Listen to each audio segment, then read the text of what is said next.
We back. It's the IStealWifi Show. I'm your host today and every other day. I go by the name of Kim Marcus, and I'm excited. I'm ecstatic because we got my man, my childhood friend in the house today. Lamar, what's going on, man? What's the deal? I've been looking for Lamar, trying to get this guy on the podcast for a minute, so I'm so glad you're able to come through today and join me, man, because you've been on the move. You know, you're a filmmaker, director, producer, writer. You're doing a lot of things, actually. So I appreciate you coming out, man. Oh, thanks for having me. So how's your year been going so far, man? So far, we in 2020? Yeah, 2020. You know how the grind be like. you don't really, but so far 2020 been lit. The energy been crazy. It's been good. Yeah. 2 months in, bank account rolling. we good. That's the main. You gotta shift that gear, bro. Energy up. Big advocate of energy. So yeah, everything. Same way, man. Keep that negative vibes away from me, man. But you worked on different music videos. You worked on documentary shorts. You're in the filmmaking business in general, and you also work with different artists before. Waka Flocka, French. Stop me if I forget anybody, but Juicy J and Meek Mill, right? Yeah, Meek with the dirty braids. Meek smelling like 2-stroke oil, dirt bikes. French Montana, Beanie Siegel, Max B, Nicki Minaj, really like all the goats. You know what I'm saying? Southside, the producers, Mike Will. Yeah, one big wave. I dig that. But I want to start kind of at the beginning because you did, founded your own company right now, right? Is it Envision or McPherson's Visions? Envision Productions, Envision Films. But it's not Marvisions. It's just McPherson. I feel like you should empower your last name, right? For me, so that's what my vision is. Oh. I could dig it, but I want to start back at the beginning because we did go to elementary school together. Facts. South Mountain. We were just talking about it offline a little bit. Facts. And we had some funny ass stories because we were just talking upstairs how you was saying that I used to bust on a lot of people, but with Kim, I moved around a lot as a kid, so that's why it's like a lot of people like my people I rep. I'm born in Newark. And I say I'm raised in Philly. That's why I've been through a lot. But even before that, by way, North Jersey, South Orange. We lived in Union. Where else? Irvington, West Orange, like basically Essex County. But I think in second grade I was in Union. In third grade we moved to Church Street, and I was going to South Mountain. And I remember Kim because I was a funny guy. Like I'm still the same. Like dress, funny, could fight. Just like little like nigga shit. You feel me? Like, but Kim, I ain't never you was cool. You look at Kim. Like I said last time I seen you was overweight. Yeah. So it's been a minute. But you was a good guy. You wasn't an asshole. So it was like, you know what? I ain't gonna bust on Kim. And then by the time we got the South Orange Middle, and then you get all the other schools, Clinton and all the other schools. You know what I mean? I ain't gonna bust on you. We go back to South Mountain. Right. So Kim would just look at you like, nigga, I know you ain't about to joke on me. Like, no, I'm gonna give you a pass. And you had the basketball court. So whenever we couldn't go, we had a 3-way rotation. Like it was the rec center. If the rec center was full, everybody was going through Church Street, Church and Third, that playground. Then if that was our backup plan. And after that, it was to the neighborhoods and the people's houses. And you definitely had the hoop in the back with the water, unlimited water. You feel me? Like, so that was another. My mom used to definitely go shopping all crazy. Right. Yeah, that was important. The unlimited water, you needed that because them games was getting intense. Shout out John Ezekiel. Oh yeah, dunking on niggas in like 7th grade. I remember always challenging him, but I was like, I ain't never gonna play that guy in basketball because he was too nice back in the day. Facts. But I was just talking because we went to South Mountain, then we went to South Orange Middle School together. And then I was like, yo, you just disappeared after that. Because I thought everybody would just go straight to, Columbia High School and then keep rocking. But I know after that time, you left and you went to West Orange High, right? Well, no, I dipped a couple times. Like I was telling you, my mom had me when she was 15. So, now that I think about it, having a condo, in South Orange at 26 years old was lit. You feel me? Like most of everybody else's parents was twice the age of my mom, single mother. So she was on her grind too. You feel me? Like she was on her come up. She wasn't. Most of the people that live in South Orange, they've been established for how many ever years, or inherited money, or if they lived up the hill, their parents was in entertainment or certain things. So it was like new money for us. You feel me? And she still was progressing. That was only like a pit stop. So when I always was used to, like I said, before I came to South Orange, I had like we slowly moved up the hill. Like even coming here just now, I had to come up the hill. So it bring back memories because that was our the way we progressed. We didn't just go from like north. We gravitated up the hill and then got to South Orange. You know what I'm saying? And so I went to South Mountain for 3rd grade and 4th grade, and then once I got to 5th grade, it was like I was too lit. Like I ain't gonna hold you, like, cause in like 4th grade, I remember like Monty was a year over me. Yeah. So you know Monty, if anybody from like South Orange, he like the coolest kid ever out of South Orange. You feel me? Like probably Monty, still is, yeah, the coolest kid ever. He got a whole family. They like the cool black family, like the royal family, like the Meads. You feel me? So like me living on 3rd, Church Street was like the blackest. There's only 2 black blocks and neighborhoods like for real that was like anything equivalent to like down the hill in South Orange and Maplewood. And my block was Church Street, and in Maplewood they had the dark side who we used to fight. You feel me? So and then it was 3rd Church and 3rd. Monty actually was a member. He's a like honorary member of Church Street.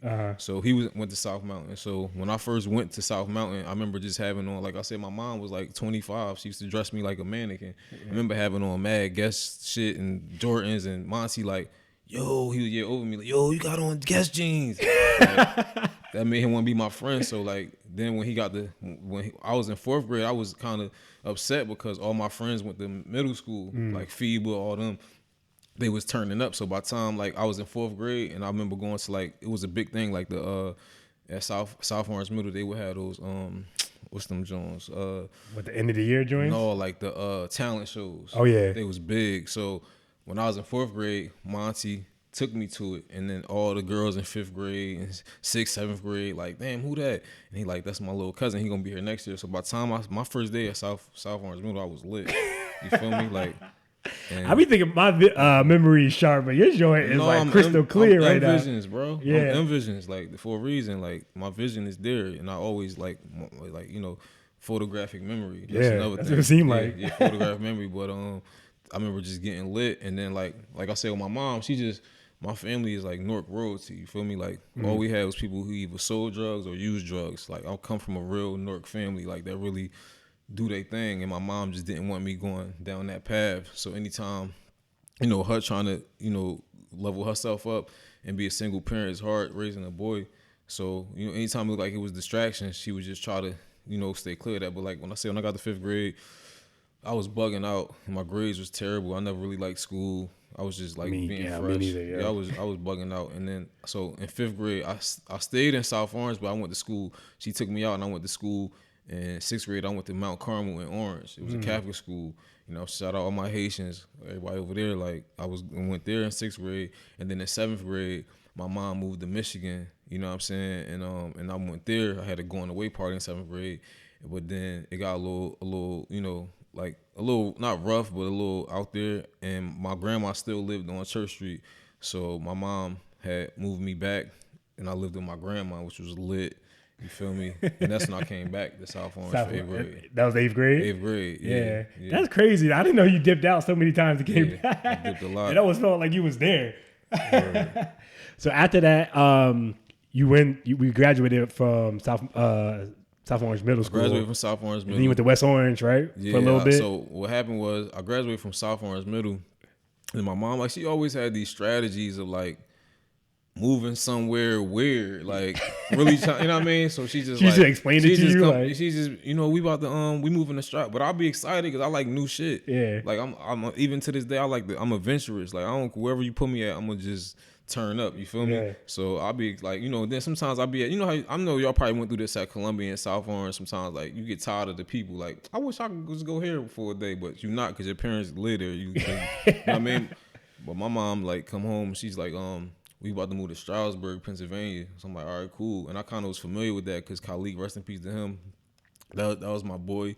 And he had family that you know, a whole got, you know, a little spot out there. Yeah. So I was familiar with Stroudsburg from hearing it from Khalid. And then being that we was moving there, I was open to it. It seemed like a place where a lot of black people was moving from like New York and New Jersey. You know how you got them cities where they move like to Atlanta or Virginia. It'd be certain ways where they move, and I went out there first, and then my grandma ended up getting sick, Maddie, and we needed to take care of her, and she had got her leg amputated. So my mom grabbed a crib in West Orange right before school started. So I went to West Orange High for like the first semester. That was lit. It was mad Spanish joints. Like West Orange was lit. A lot of Spanish joints. You feel me? It was turned up. I think I had the baddest joint.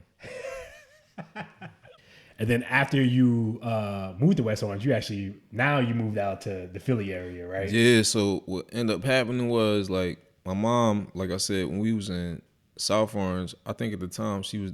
My mom's a grinder. Like I don't know which. I think she. It sounds like you your mother's son, man. Cause yeah, she a grinder. Both want to move. Yeah, she a grinder. Like I think she was doing real estate maybe and taxes. Yeah, doing that, and then I guess she just wanted to keep progressing, and she wanted to be a lawyer.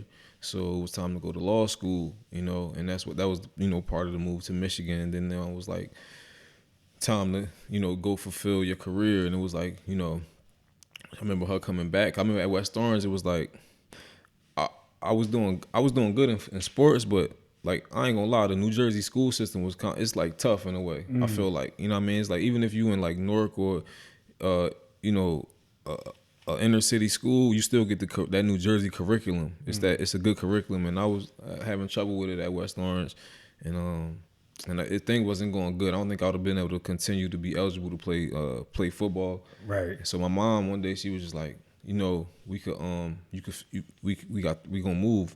Let me take these off because I think the sound messing me up. Yeah, it was a little better before, but what she say? Well, it's gonna mess up the continuity, ain't it, if I take the headphone? No, you can take them off. Whatever's comfortable. Bet. All right, go ahead. My bad. You good? Yeah, I'm good. So what ended up happening is that you played football at West Orange, right? And then you played football when you went down to Philly, right? Right. So what ended up happening was I was balling at West Orange, and then like midway after the first semester, right when we was going into like, because once basketball comes, that's like going into the second quarter. Yeah. And my mom was just like, we about to move, and there's 3 places we gonna either go. We gonna go to New York, or we gonna go to Miami, or we gonna go to Philly. And I just remember like I always been into the culture, like music and stuff like that. And I was like, Miami would be lit for football because they play damn near all year round, and it's like a big football place. And that's one thing, like with Jersey. You was nice. Yeah, I felt like, thank you. I felt like I was nice, and I just needed to be in an environment to like excel at my football skills. You know what I'm saying? It was a lot of distractions being in North Jersey because I had a lot of cousins, a lot of family. You want to be too cool for school type of thing. But my mom was like, no, we not going to New York. You're going to be a mess out there because we would have been in Manhattan. And you probably were wild, extra wild out there. It would have been crazy. Like, I was like, what? New York? It's about to be over. Like, you know what I'm saying? There's no way you're going to be able to control me in a city like that. So she was like, no. She wanted to do New York, but she's like, no, I'm not taking you there. Yeah. Like, we might as well go back to Newark before we go there. So then I was like, that's out the question. Then Miami I would have had to wait to the end of the year at West Orange. But like I said, I was doing so bad in school and like getting into fights with like seniors. I wasn't from there. I was a freshman. I could dress. You know what I'm saying? I was like, I'm not from. I ain't go to middle school with none of them. Like I was fighting all the seniors, like all the over there. Like, and so then it was just like, Philly. And at the time, I thought Philly was lit because that's when I had a mixtape. I used to DJ too. I had the Best of Beans mixtape by Cosmic Kev, and that's when like Jay came out with the Dynasty album, and it was like Freeway came out, and it was just like, yo, these Philly dudes going in. Like I was, intrigued by the culture. You was on it already. Yeah, like I was already a fan, like because it was a new sound. Before that, it was just like Philly was just like Will Smith. When Beans came out, it was like it was something new that made you interested. It was a new, fresher breath of air in the industry. So I was like, I want to see what Philly like. And then I remember watching CNN 8 because we would get all the tri-state area football games for high school, and like catching Philly games, like being in Jersey and catching games from CNN8 from Philly. And actually the school I ended up going to, I seen it was like deja vu. Bishop McDevitt High, I seen them in the championship. And then even like Germantown High, which is another school, that was my neighborhood school, a public school. So I kind of was familiar with it by the time we was about to make the move. Yeah.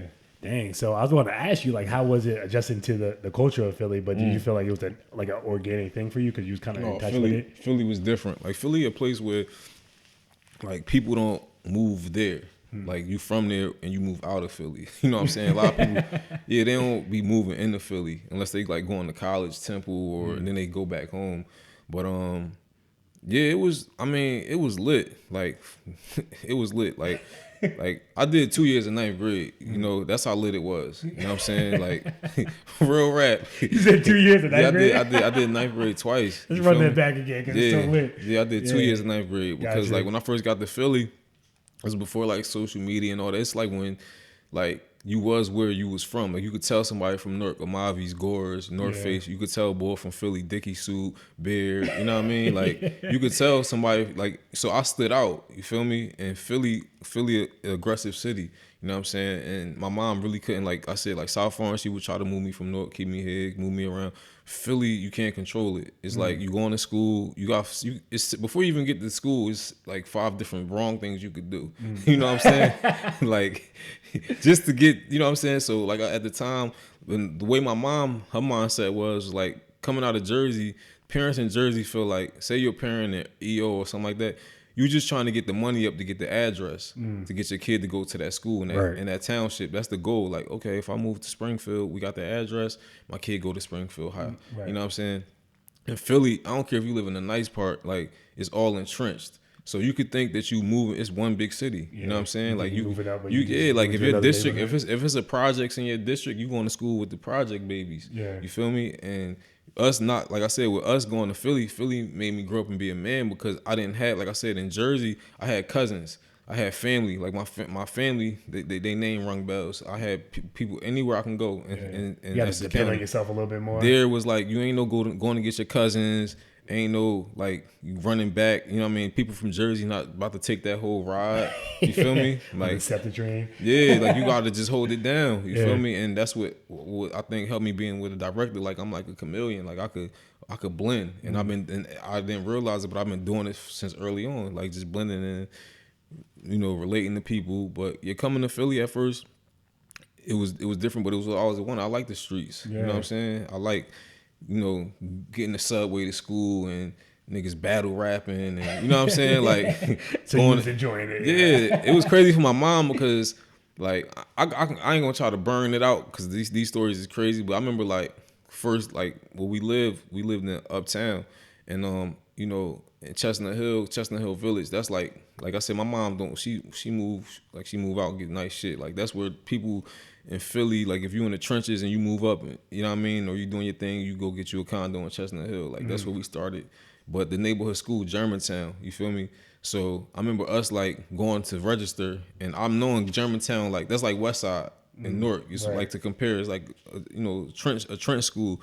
And we riding past, and when you going from Uptown, the farther you go down, the worse it get. Like you go from Uptown to Nice Town to North Philly to the bad. It just keep getting. So my mom, we ride past the school, and I'm like, Mom, that's the school. She's like, no, that's a factory. I'm like, no, that's the G. That's the school right there. Yeah. She like, no, it ain't. And the more we keep going down, you start seeing more fiends, and it start getting. She like, real. She like, I'm about to turn around. So she do. I'm gonna tell you that's the school. So I'm just laughing because it's like. You might as well just send me. I wanted to go to school with all my cousins. Yeah. I'm like, I'm about to be in this. You're about to be in the school in the hood in Philly. I could have did that in Jersey. Yeah. So I remember like going in this around the time when Nas shit was banging Uchi Wally. Uchi Wally. That's when that shit was banging like. And that shit, I remember just like going into the school and you could just hear like somebody outside playing Uchi Wally, and I'm just looking at the Philly girls. They on go. You could tell they already fucking. You know what I mean? Like. They just, you know what I mean? I got on that Rockaway shit. I'm looking like a whole North Jersey, New York type of. They're probably like, where's this guy they from? And I'm just like, this ain't from around here. It's about to be lit. No Dickie shoot. Right. Going there, smell the detectives. My mom like, I'm just in my head. I'm laughing like, I told you, you might as well let me go to Columbia or West Side or one of them. Like, you trying to move me around? This ain't no escaping this. This is inevitable. Like, but I guess at that point you joined the football team as well, right? No, with there, like, I was about to stop playing football because that's how much fun I was having when I got to Philly. Like, my first freshman year, what ended up happening was that school, like, the next day somebody got killed. And my mom was like, no, fuck all that. But she just signed the lease and all that. And so she, like, then my grandma had moved to Atlanta, College Park. And I get over on my grandma. Like, even at 8th grade, I could do anything to get over on my grandma. So my mom, like, no, I sent him with her. Atlanta turned up too. Yeah. So she just like she probably sounded like she was contemplating stuff for a long she time. Was like, she was going through a lot. So she just found somebody's address to send me to Roxborough. But like I said, Philly, all that shit entrenched. You feel me? It's all entrenched. So even though now I just had to catch a bus, 2 buses. You know what I mean? Like no. I would catch 3. The 23 to Germantown and Shelton, and the 65, and then the 65 I'll get on the 9. And then that's how I would get to school. Yeah. You know what I'm saying? And Roxborough just looked it better in the front. It was more better in the front. But when you got in the hallways and shit, it was active. But yeah, so when I started going to school in Philly, it was like niggas don't wear book bags. You know what I'm saying? Not the big LOB like I had? No, that's like corny. Like, if you wearing a book bag, you doing too much. Yeah. No, I ain't we don't do books out here. No, it's too, like, so I'm just like, all right, Philly was, I mean, all you got to do, like, then I had hella absences. And it was like I said, I couldn't really make it to school because I was coming, you know, by time Germantown and Shelton popping strip. You feel me? So it's in Germantown, all the schools, different schools. So you cutting school, you know what I mean? Girls is fucking, you fucking. And then I never really went to school. And then I didn't have a lot of friends in Philly at first, so I would always come back to Jersey, but not South Orange. I would go to Newark or Hillside, you know, all my cousins on Chancellor and all that. And that's when I just was like, more so it was like experiencing the streets, you feel me? Like, and one time I got into something where like I started, you know, because being from Jersey, you know, like niggas steal cars. So like that's what I would just do, like steal cars and then just go to Jersey and then like be joyriding. And one time I remember like I had my cousins, we was in the wheel and it was a Friday. And like I said, I had missed so many days of school in Philly because it was just like they don't like call home or you know what I'm saying? Yeah, they ain't on it. You feel me? Like before, and my mom doing her thing, like and she don't know if you not. Yeah, she don't know. She leave before me. You know what I'm saying? So, you know. And I'm in Jersey, and we that's when the song Man Bleak is money, Man Bleak is. I don't know, remember that shit. That came on, and we just busting it. You know what I mean, busting it down Chancellor, getting to a chase, and we go from Newark to like that. I don't know if it's still like this now, but the whole thing was like jurisdiction. If you in one town, all you gotta do is make it to the other, and the cops can't chase you in. Right. So we just busting it. Like we gotta make it to Elizabeth. Busting it. We get to Elizabeth. Like lose control of the car, abandon it in some projects and shit. Yeah, niggas run. I run into a backyard and then like I'm chill there for a little bit. Then I'm like, all right, the coast clear. Then we walk in. We end up getting busted.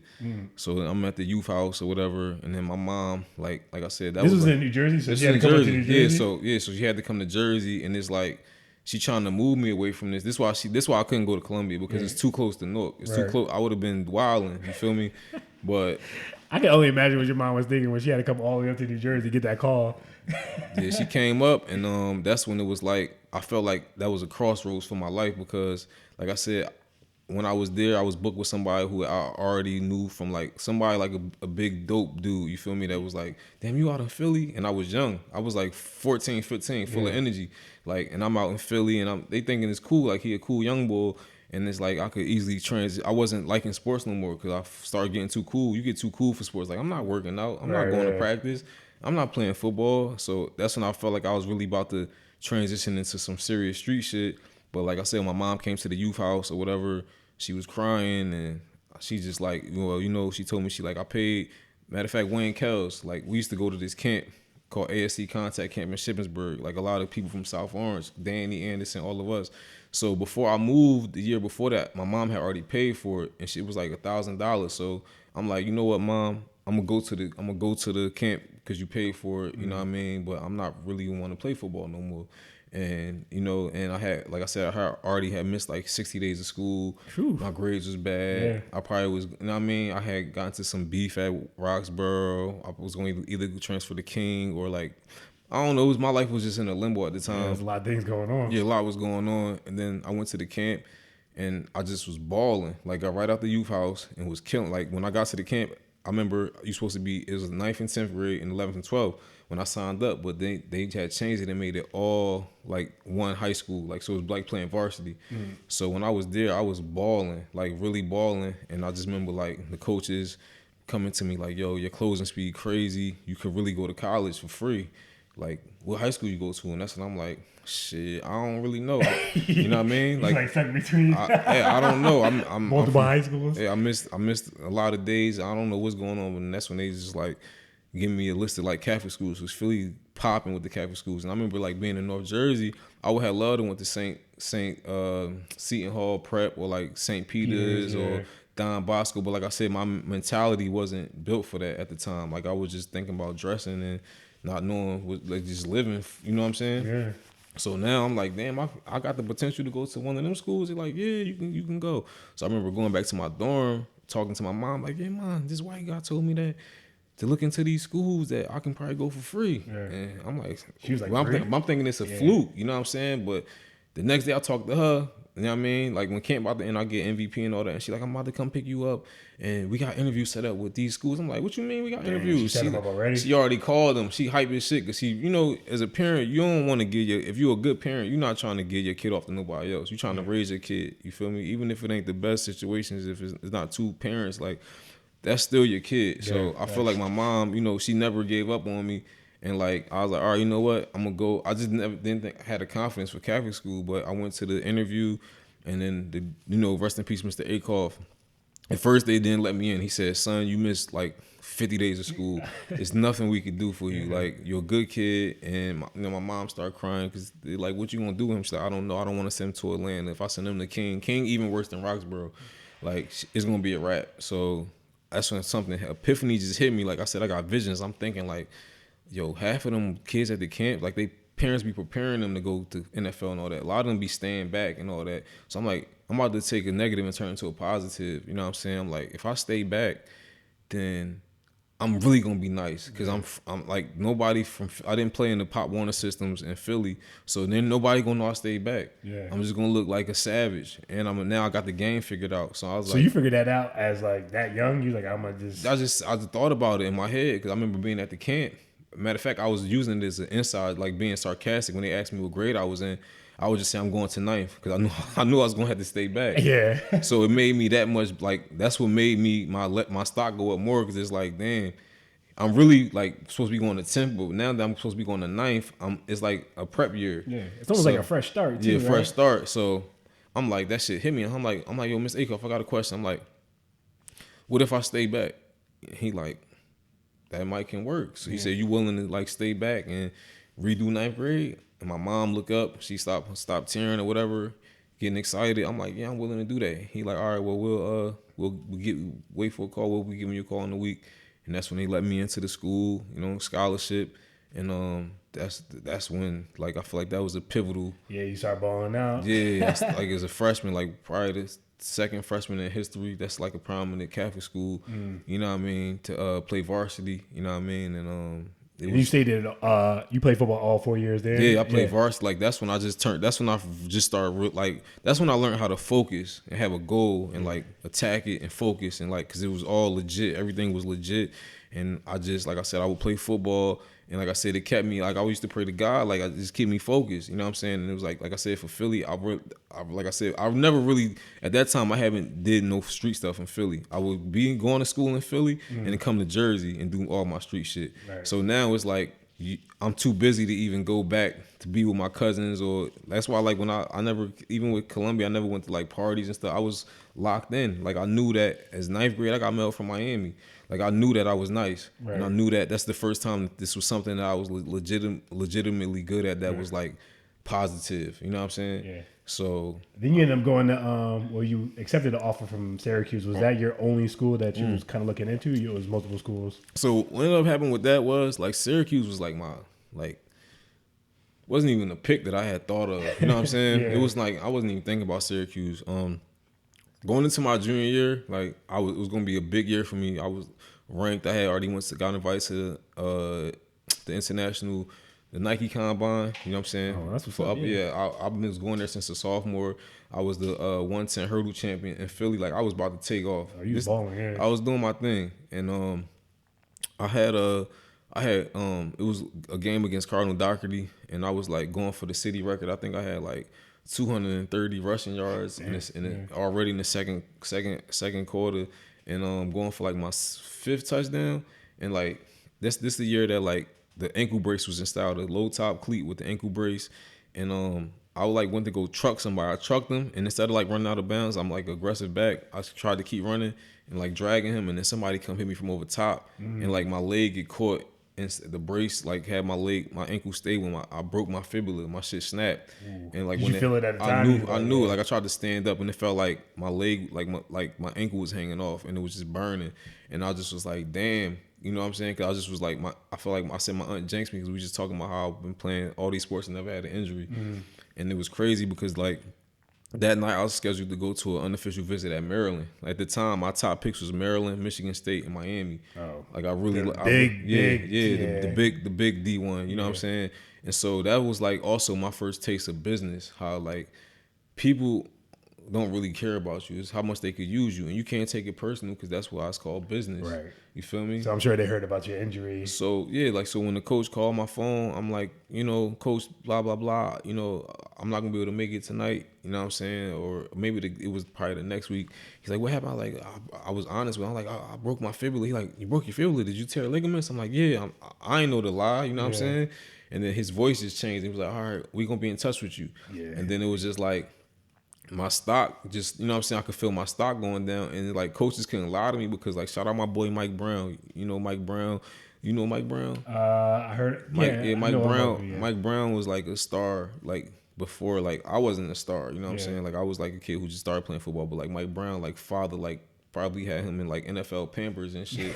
You feel me? Like had him running the ball. Yeah, had him running, had him climbing up trees, and you know what I mean? Like, you know how fathers be like, I ain't had no like pop. Little Giants when he carried the like fridge. Mike was coming to practice with like Nike shit on. I had on like extra like 3X white tees and forces. You know what I'm saying? But shout out Mike Brown, like when I played for the Cougars, he played for the Wildcats. I was a star for the Cougars, he was a star for the Wildcats. And I kept in touch with him, even when, like I said, I moved to Philly, and he ended up growing into being a top prospect, a 4-star prospect out of St. Peter's. And I would share information with him. So he would tell me, like, yeah, this school offered me, you know what I mean? This was going on. And that's how I would know a school lying to me, like, because they'd be like, yo, we're not giving out scholarships right now. And, like, if you're a top-rated kid, you're supposed to get a scholarship as a junior. If you get a scholarship when you're a senior, it's kind of like they already did. You like the rebound, you feel me? You know what I mean? You want to come in with stock, so I knew that. So it was like a lot of schools was just waiting. They wanted me. I went from like a 1st round pick to a 2nd round. Like the 2nd rounds go to camps and run and prove themselves, and then like in person for the staff, and that's how you can either improve or lower your stock. And I'm like, I went from a short round, 1st round type like, caliber guy to like come to my camp, and I remember like, you know, telling myself like, damn, this crazy. And one day I just got frustrated because, like I said, my leg wasn't healing. I missed the All-American Combine. I missed like a lot of like shit where like, I mean, like Deshaun Jackson was the headliner. Dudes like that was my peers. You feel me? That's crazy, Deshaun Jackson, LaShawn McCoy, a lot of, you know, these dudes who like Big Ted Ginn, you feel me? Like star NFL these dudes that that I just wanted to like go and compete with, you feel me, to get my rank up, because I felt like I was on that caliber, and I wasn't, like, my leg wasn't healing, and I'm just thinking like, the guy, like this is my first big adversity, you feel me? Like my first big adversity. And then I remember now it's like, you know, I kind of more plugged into Philly now. Like, I'm not going to New Jersey no more. I'm really turning into a Philly nigga. Like, you feel me? Like, my got the lingo down. Yeah, like I'm really on some young Bull, Jones. Yeah, like I'm really like, I got a car. You know what I'm saying? I'm, you know, my boy, my right hand man Omar. He a star. You know, that's like my brother, my cousin. Like, we like this. Like he go to Germantown High. He live on the other 100.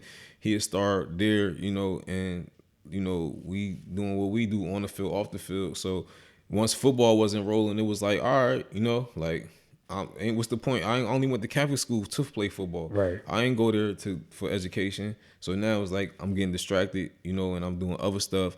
And I remember like one day coming to school, And I was going through a lot because my father had died. You know what I'm saying? I never really had. He always been locked up. You know what I mean? And going through certain things. And I always, one of the reasons why I was like playing football, because I remember hearing Shaq's story where Shaq, that's how he got reunited with his pop. Like once he started, balling, his pop came around, and like people I feel like that's your dad. He made you. You know what I mean? Even if he wasn't around, bless the boy. You still try to connect with him. And yeah. Stuff, So I remember like coming home one day, and my mom like, your pop, he died. You know what I'm saying? So like, damn. I didn't get to have that relationship with him, you feel me? And football going bad for me, and I'm just stressed out. And then I was talking to some chick, and she told me somebody was hating on me, like, and then I just went to school that day and just like stolen, like right off the rip. Damn, as soon as you saw him? I just was like, I had a lot of pent up energy, Yeah. like I just seen him like start fighting them, you know what I mean? And then I went to first period, and I remember my coach coming in because he coming into first period. And I'm like, yo, Coach Manzi, I'm sorry. My bad. He like, what are you talking about, Lamar? You got a scholarship from Syracuse. Like, oh, shit. I'm like, oh, shit. You thought he was going to talk about you stealing off? Yeah, because I have already got in trouble before when I first came to Catholic school, and I couldn't get in trouble again. So, and I've been good for 3 years straight. You know what I'm saying? And that's when I'm like, damn, like you got a scholarship. And I said, that's my first taste of success. Like, that's big. You feel me? Syracuse. I wasn't thinking about Syracuse, but it was like one thing that I did was I sent out film to everybody. Like I sent out film to Boise State. I sent my film to everybody. You feel me? Boise State would have been the move. Crazy. Yeah, I sent it to everybody you could think of. I didn't just pick 4 schools. I sent it to everybody. I did my recruiting, and I remember when I got the Syracuse tape, it stood out because it was orange. I'm just like, Syracuse. And I remember like watching ESPN Classics where one time I was sleeping, I had woke up, like I was turned up. I had a little joint with me or whatever. I ain't gonna lie, I wake up, I was like a grown little man. Like that's what it sounded like. Yeah, like I had this little joint with me, and I'm still trying to figure out life while you do all this, dog. I remember waking up and Syracuse was on ESPN Classics, and I'm just like, damn, look at McNabb, look at the dome, look at Marvin Harrison, that's lit. And so that's what made me, like, they sent me a tape, and then I sent my tape, and then I guess they bid on what they saw. And then I just remember, like, getting ready to go to the visit because they offered me. Then the next day, North Carolina offered me. Then UConn offered me. And then West Virginia showed interest. Okay. And, yeah. So what made you actually choose Syracuse? You got all them offers. Was just in the name loyalty. of, like, I told myself, I said, whoever offered me first, that's who really want me. Yeah. Because a school, say for instance, Michigan State, right? Michigan State, Miami, and Maryland knew about me forever. Those were my favorite schools. Then I broke my leg and my stock went down. Y'all been known about me. We got a relationship. Y'all should see something in me more, but that's when I also learned business. My stock, I might have become not trash, but less valuable to them, but more valuable to a program like Syracuse, which was on a decline. Yeah. Because they looking at it like, if he didn't get injured, we would have never got him. So for me, it was I went on my visit. Me and my boy we drove up there. You know what I'm saying? Before my mom came, we drove up there. And like I said, I was mixy. Like, I'll go to the parties. Like, you know what I mean? Go to the, like, I'm like, yo, this sound like the He Got game. I'm like, yo, I'm like, this lit. Like, I'll do my homework on shit. Like, if I want something, I go get it. You feel me? And like, they had my boy Jamil. Shout out Jamil McClain. He had a good, prominent career. He from North Philly. He had a prominent career with the Ravens. He was up there, and I was just like, it don't take much to impress me. Like, I'm basic. You feel me? Like, yo, they got condos, all you can eat food, Nike, Mad, girls from New York. Yeah, I'm like, Syracuse cool. And I had a meeting with the coach, and he, Italian dude, Coach Pascaloni. He was like, yo, loyalty a two-way street. I felt his vibe. You know what I'm saying? I'm like, I'm about to commit. I don't even want to. I'm like, I was so tight with other schools because they was playing with me. Like, fuck them. Like, they all want to, all right, no, I'm going to go to who rock with me. Like, I'm loyal. You feel me? I'm going to commit to them right now. And that's what I did. And our class started booming. Like, Ray Rice committed, Courtney Lee, all the dudes who went to make Rutgers lit. Like, that was supposed to be our class. Oh, wow. Like, I knew, like, I remember going to camp and seeing Ray, like, because I had committed. He like, yo, because I'm big as shit. He big. You going to Syracuse, son? I'm like, yeah, you feel me? Come, let's get it lit. You know what I mean? Like, let's turn it up. You feel me? And what ended up happening was that coach got fired, you know what I'm saying, my senior year. So that's why all them went to Rutgers, you know what I mean? And then it was just like, I ended up staying committed to them because I was committed for so long that I was turning schools down. Like, I remember West Virginia, one time, Look, after I got my scholarship, I stopped going.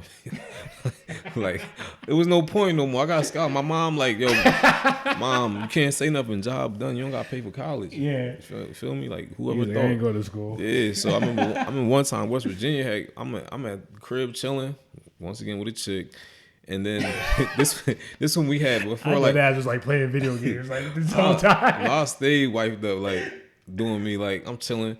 And then like my phone, this before I think cell phone. This when we had like cordless phones, and I had my own line. My shit rang. I'm like, pick it up. It's like Lamar. I'm like, hey, who this? Like Coach Corlavis, West Virginia. Why aren't you at track practice? I'm like, man, you supposed to be at school. I'm like, I ain't go to school today. He like, look, man, West Virginia, we got a spot for you. We don't want you to play running back. We want you to play strong safety. Like, come on, come do this visit, because they had Steve. I don't know if you remember Steve Slayton. He a legend. Yeah. He played from Philly too. And Coach kept it real, man. He like, yo, you're not gonna play running back because Steve Slayton come here and Jason Guantley. He was from Staten Island, top running backs, but you could play defense. And I'm just like, I just was like, you know, like he was like, I don't know. Like, I'm a tourist. We like name brand people. Like, you feel me? Like, we like name brand. Like, at the time, like Syracuse just sound more lit than West Virginia. Like, they just had won the championship with Carmelo. I'm like, I'll pass. You feel me? But I should have went on my visit and kept my options open, because they ended up, that's like was the start of their dynasty. Right. But yeah. But then you transferred out and then you went to Temple. What made you transfer to Temple then? So yeah, like going to Syracuse was cool, but it was like the coach. Like, one thing is like with business, like getting a new boss, you feel me? Like, they got their people who they bring in, you feel me? So I felt like, for real, I felt like the coach never really liked me. You know, like I was a tough player, like I was an East Coast ball player, you feel me? Like, grinded out, you feel me? Aggressive, you know what I mean? Talk shit. You know how like East Coast is. We got a different type of game. And the coach that they hired was from Cali. So he was coming with like a West Coast offense. That's more finesse and speed. And that was one of the reasons why I committed to Syracuse, because like when you tough, that'll give you extra points. Like, that's also like, toughness is also a skill. You feel me? Like being fast and being strong. Right. Toughness is a skill. So when the new coach came, he was the opposite of that. He was more finesse. Yeah, he actually is the worst coach ever in the history. No, I'm not even talking like. Like, he actually ended up and they factual. He the worst coach in the history of Syracuse football. So you made the right decision. So you gotta understand, I'm coming there thinking I'm going to prominent Syracuse. It is prominent, you feel me? But then this coach coming here, he a bozo. And it's like, I got locks at the time. He want me to cut my hair. So I just was man. On the field was shitty, but off the field, that's when I realized too that I was smart. Like you know what I mean? Like, because I didn't like high school and middle school because it was like a schedule, like every day this class, that class. College is like, you might have a class on on Monday, Tuesday, Wednesday, Thursday off, class on Friday. I might have a scheduled class in the morning and then chill. You know what I mean? I like it. But you can schedule it yourself, so you know how you are. Yeah, you know, you work out in the morning. By the time my day be over at 12. After that, after I get my workout, you know what I mean? If it's the off season from like 1 to like 8 o'clock, relax, chill. By the time 9 o'clock come, we popping the bottles. Yeah. We about to turn up. You know what I'm saying? So I had a lot of fun off the field, and that's when, like I said, I had like a 3.0 GPA. Oh. I didn't need a tutor. You know what I mean? Because it was more like my classes was like race and religion, like classes where you could write papers and communicate. It wasn't like having to do math or shit I wasn't wanting to do. Right. So you kind of find out at the time what you kind of good at, right? Yeah, I felt like, I could write. You know what I'm saying? I was doing acting classes, public speaking. Yeah. Like, did you have a major at the time? Was that at the time? My major was gonna probably be public speaking. Okay. So my game plan was like, go in here, ball out, make it to the league, have a good career, and then talk about it, get paid to talk about it. Mm-hmm. And so like, but like I said, the football, the on the field shit wasn't going for me because the coach just was like, I seen like I said, my other roommate was like the best running back in the history of high school, one of the best in the history of high school football in Philly. You know what I'm saying? And they was jerking him around. I'm like, damn, like they doing him like that. How they gonna do me? Yeah. Man? So I just was like, one day I just was like, yo, I always had a B plan because like even when I was in high school, at Philly, I would party at Temple. So I was already cool with they players and knew how they system ran at Temple, even though they wasn't good at the time. it was a place where if you was disciplined, you could make it to the league because all you need is film. Yeah. So you can go to Temple. It's still listed. It's one of the funnest schools in Philly. So I hear a lot. Yeah, of no, Temple popping. Temple got way more girls than Syracuse. That's the first time I had Everclear out there. Man. Yo, Temple, it was not a good night. Temple was lit. Temple. So you end up actually you went down to Temple, you played there, and then you end up majoring in filmmaking down there. So what made you transition from like that public speaking aspect to doing filmmaking? When I got to Temple, I always wanted to do film, and I had this class called African Americans, the Black family. You feel me? Because I always sign up for Black classes because they had all the girls. Like, I'm gonna keep it real with you. Like, nah, nigga, go ahead. Yeah, the African American classes had all the biddies, so I always would sign up. But then when I would get into them, they would start talking about some real stuff, and it would trigger something in me.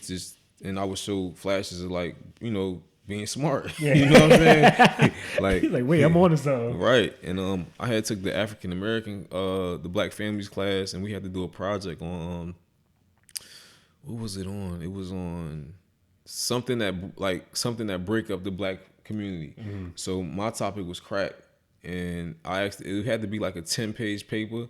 Mm-hmm. And I asked the teacher, I was like, yo, because one of the kids that I knew from high school, Lil Eddie, who did my highlight tape, he was going to Temple doing film. So I asked the coach, I'm not the coach, I asked the professor, like, instead of doing the 10-page paper, could I just do like a little documentary? Yeah. He like, yeah, sure, Lamar, that's you interesting. Thinking outside the box already, yeah. He like, that's interesting. So I'm like, all right, cool. And so I did mine on crack in a cycle. You know what I'm saying? Because my uncle sold drugs, and I had people in my family like who OD'd on drugs. You know what I mean? And just showing how can it be good and it turn out bad. Like, my uncle had all this money, but then he do 20 years, and now his son missing. It break the family up. You know what I mean? And I got Lil Eddie, and I had a camera that I had got when I lived on. I was living on 18th and Susquehanna. That's in North Philly. That's a high area for like fiends, you know what I'm saying? They always selling shit, you know what I'm saying? Like, they got something. They always got it, you feel me? And this one time the fiend had a camera, so I bought the camera, and then I just filmed everything, like, and then I got with Eddie and got my music. Akon locked me up. I've been locked up, like all that. Put it together. I like how you remember the music at the time too. Put it all together, and we played it for the class. It was crazy because it was girls in there who like looked at me like a jock that wouldn't never talk to me, but once they seen the movie, and then they was looking like they was open, and that's when I was like, yo, film different.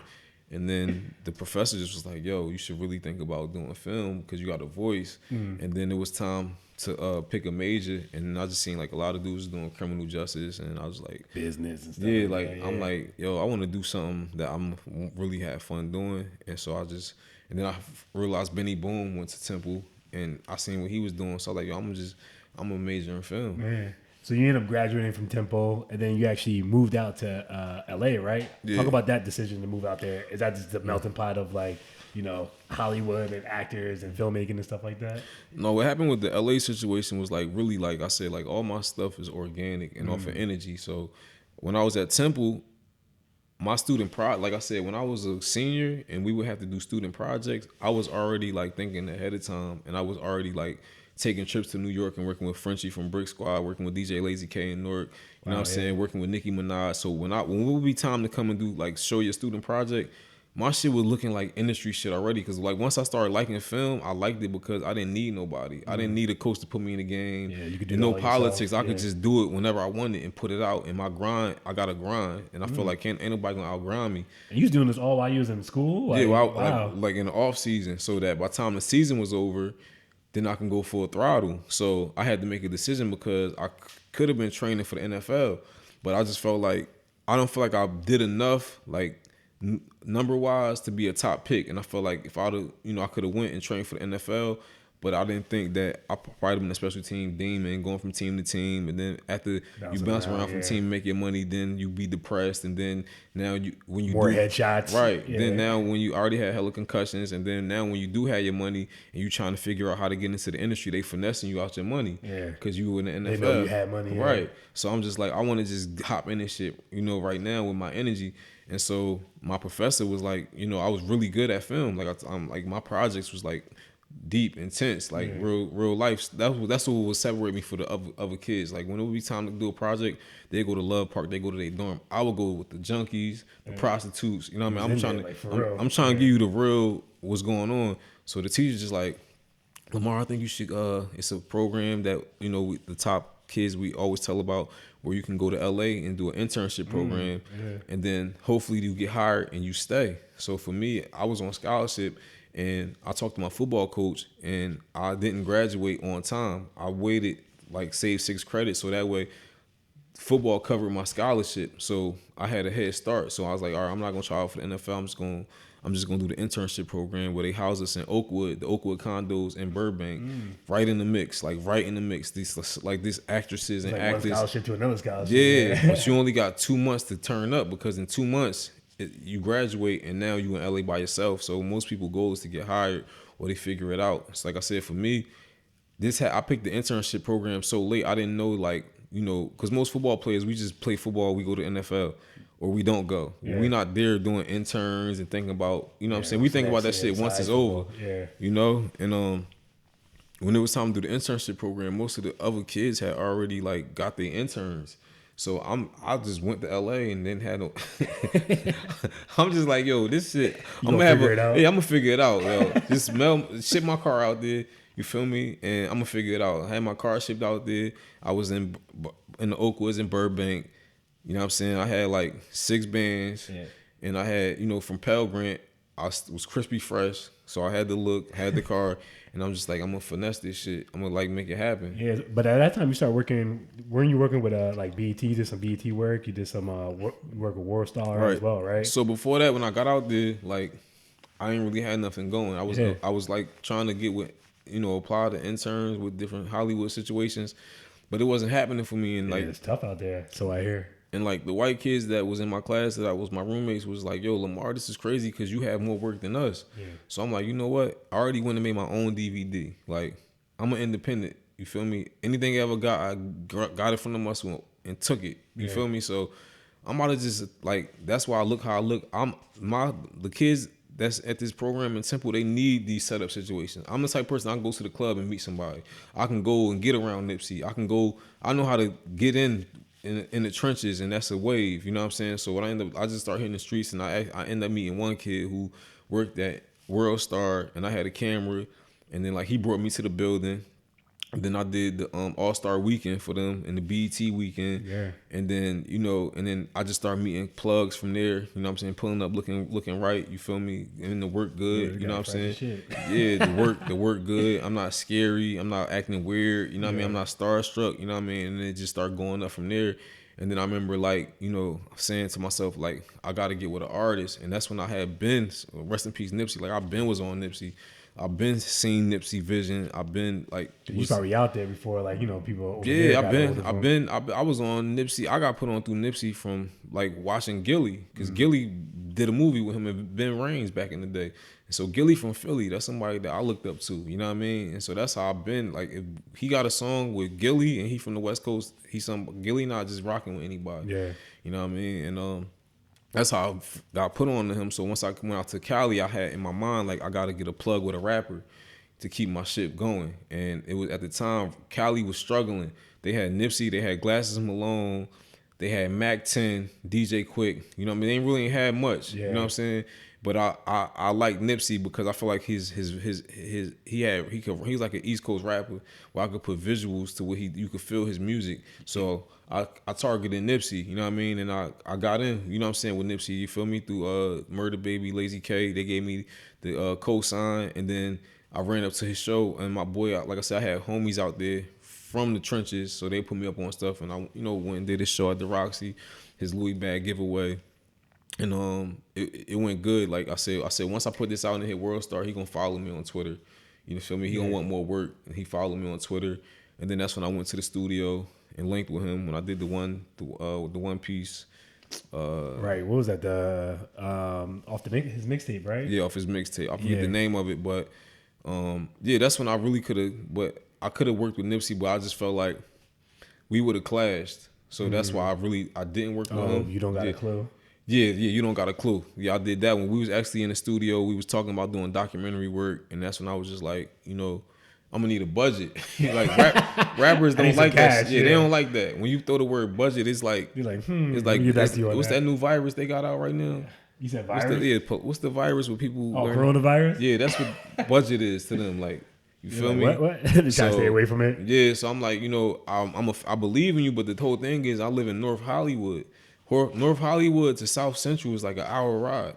At the time, I had a Lincoln Town car. You feel me? That's like a big ass gas tank, and I don't have no job out here. Yeah. I'm willing to work for you, but I'm not about to drop. I'm not about to get pimped out by the Crips. Yeah. You feel me? Like, that was my mentality. Like, if you know what I mean. If I start, then when I'm in the studio with him, his homies, like, niggas don't just get to work with Nipsey. You got to work with Lil Roscoe. You got to work with Lil. Your way out. Yeah, you got to work with. I'm not doing, bro. I'm from Philly, bro. I don't work with Meek. I don't work with some people. Like, I gotta, you know what I'm saying. We could work it out, but I'm not working for free. Yeah. You feel me? So what ended up happening? How did you end up working for Nipsey at that point? Because it sounded like you didn't work for none of the people below him. You just ended up working for Nipsey. So what ended up happening with Nipsey was I just was like, I felt the vibe. Like, I'm a big vibe person. Yeah. And I just felt like I know Nipsey without knowing Nipsey. You feel me? Like, he a bull. He got power. And I said, when I leave here, and I check my Twitter, I bet you he unfollow me. Like, when the nigga unfollow you, it's over. You know what I'm saying? So I'm like, they not gonna jump me because I'm pretty big and I'm like, they don't know. You know what I'm saying? Not saying he's sick of me or nothing, but it's like, you don't know me. You don't know what I got, who I know. Yeah. Like, and that's the thing about Cali. It's like political. So I could be somebody on the East Coast. So I don't think I ain't feel like they's gonna trash me. But that's why I was like, let me get this footage on him right now. The shit that I filmed.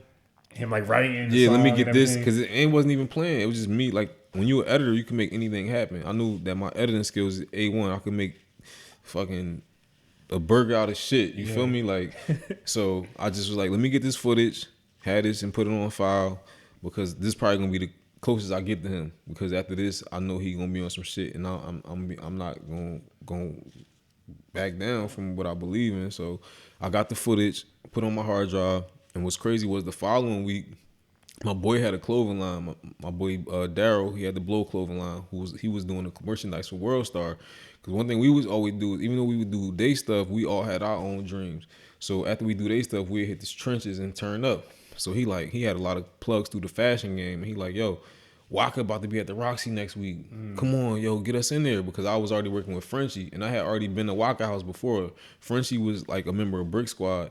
And he was, you know what I mean? Like, he wasn't on Waka and Gucci level, but when I did his shit, I'm like, I'm gonna make his shit hotter than theirs. Because he's not supposed to be bigger than them, but I'm gonna make his videos look better, so that's how I stand out and make him while he shine. So Waka know who I am. So he like, yo, come on, get us in there. And I've never been a person to like reach out and I don't like asking. You feel me? Favors like that. So if it happens. But he like, yo, come on, he did stuff for me. So I'm like, all right, I'm gonna get us in there. So we go to the Roxy. Waka pull up, you know what I mean, get out the tour bus. I'm like, walk up. I'm like, yo, Flock, I'm fucking with y'all tonight. He like, I know who you is. Come on, your shit nice. Just like that. You feel me? So now I mean, it be lit when you get to go, like, because you be waiting outside for the tour bus. Like, I knew it. Yeah, then like you got to connect with you and they counting on you. So when you go get the slam dunk, it make you that more official. Like, yeah, my nigga official. Like, if Flock would have just said, no, you look corny, but Flock, he turned me up. He like, I know who you is. You Frenchy cameraman. You nice. You live out here now? I'm like, yeah. He like, you with us. That sound like him too. Yeah, he like, you with us. And this was his first show at the Roxy, and that shit was crazy. You know what I'm saying? I was filming them.